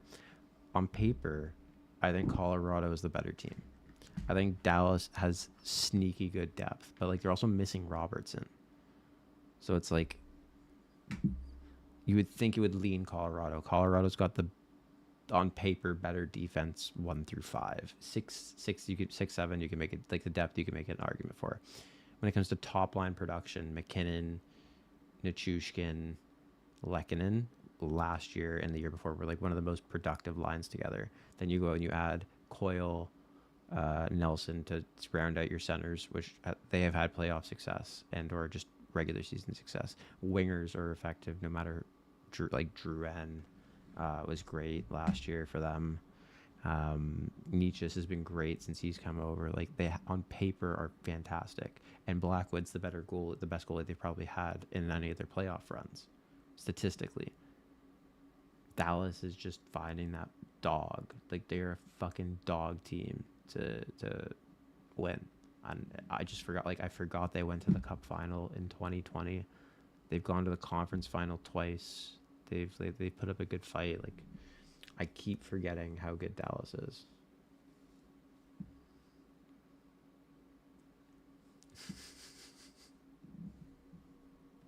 Go fuck yourself. That might result in a ban. That might not be a timeout. That's going to result in a fucking ban if you don't apologize right now.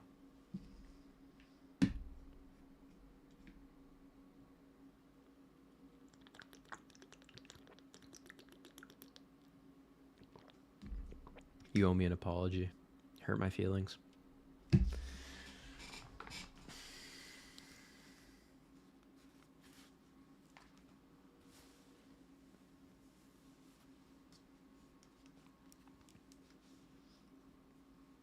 Either that or you pay for my flight to Mexico.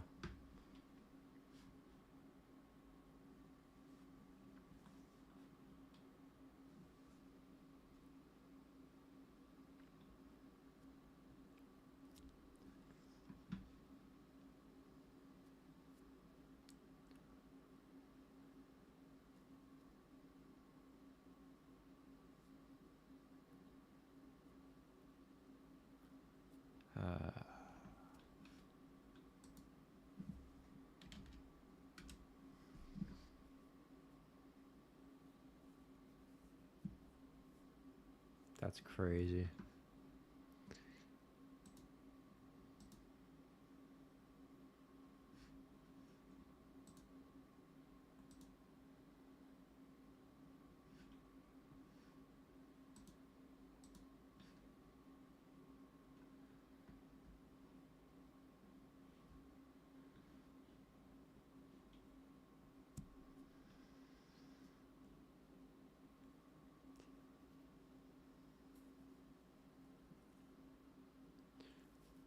At this point, I feel like I've hit 3 hours. I should just end stream.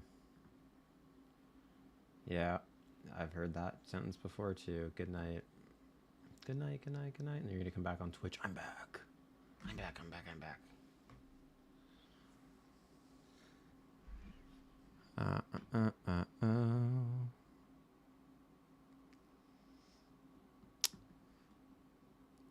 Well,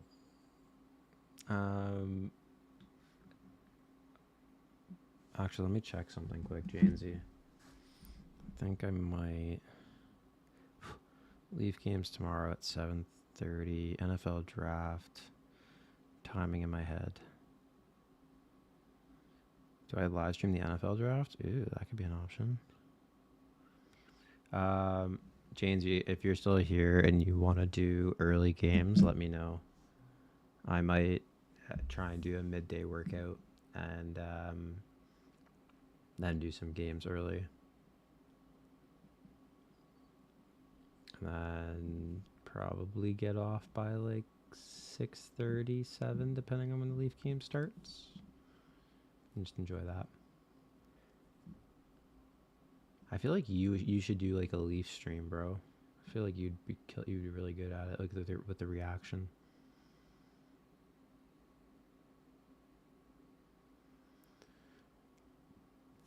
I miss Holy Pegasus. Yeah, bro, I do too. But the Holy Pegasus was a horny bastard at 1 a.m. on a fucking Wednesday.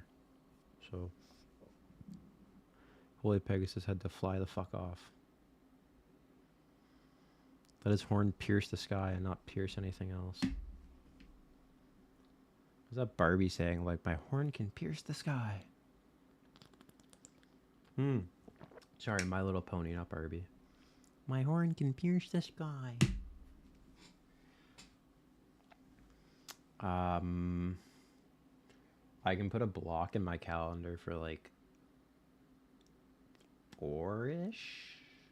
Give us like 2.5 hours. I think that's good. If I can get on earlier, I will, but I don't think I'm gonna be able to. I gotta wiggle some and get rid. Oh, dude, I'm not I don't entertain. I'm just being me. I talk to myself on a regular basis now. I just talk to new people instead of talking to Larry that's sitting on the couch behind me. Isn't that right, Larry? Anyway. Yeah, bro, blocking the count. Hey, man, the shit I do for my friends, it's crazy. I don't know if they do it for me, but I don't know if you put a block in the calendar to be like, Warzone with Kotzer. I don't know. Would you? Am I that special to you? No.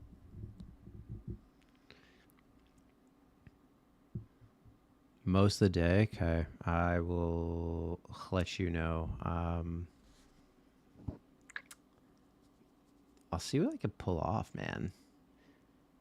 Here's the issue: is like I'm gonna want to stream it, and I gotta be sneaky with that. Not sneaky, but yeah, you know what I mean. But we'll figure it out. But bonne nuit, bonsoir, bon whatever fucking dreams you're doing. Bon dreams? How do you say dreams in French? Shit, I forget. Bonsoir, bonne nuit, bon something. Bon night. Good night. What time is it? It's 1. Fuck, I want to watch The Rookie too. Alrighty, I'll text you. And my future's looking bright. Alpine credits for homeowners get approved. crazy. That's crazy.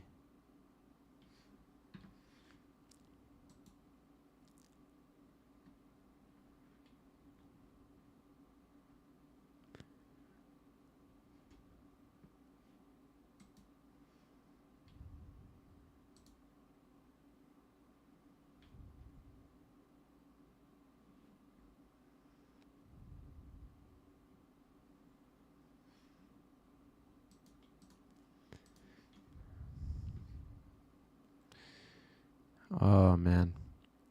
All right, chat. I think that's what I call it. And by chat, I mean whoever is stuck around with me this long till 1 in the morning and wherever else you are.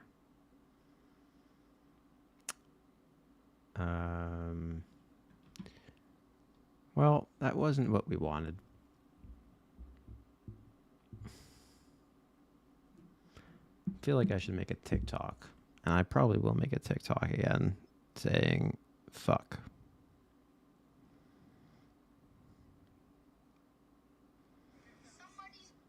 Oh, man. All right, chat. I will probably be live tomorrow for some games with Jane Z. Don't know doing what yet. Maybe it's Split. Maybe it's... I actually download Split tonight. Maybe it's Warzone and me getting killed again. Friday, I will be streaming the game. Friday, I'll stream the game again. Hopefully, it's a better result. I'll come in with a better mood. I'm going to go golfing before that. Golfing Friday, so that's going to be nice.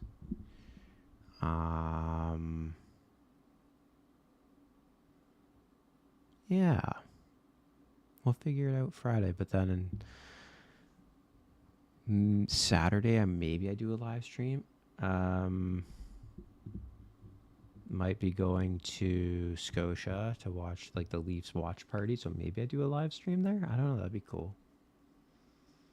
Or maybe I do a vlog on it. I don't know. Figure that out. All right, chat. Let's call it there. I think we've got to regroup emotionally, mentally, physically, spiritually. Find my next shaman. All right. Good night, Holy Pegasus. Thank you for sticking around. Love you much. Fly me to Mexico, please. At Ryu Cancun. Hyatt Cancun. I actually did look for flights, by the way. And we may be in luck for May. But I also am thinking maybe you and I could think of a different trip as well. I like Mexico. Mexico's cool. But like, if it's warmer out, I feel like Mexico's redundant. Could go to like South America. Could go Europe again. I don't know. We'll figure it out. We'll talk. We'll chat. We'll hit up the lines when I'm in a good space. But we should look at doing something ASAP. All right. Let's call it there. Good night. Goodbye. Thank you.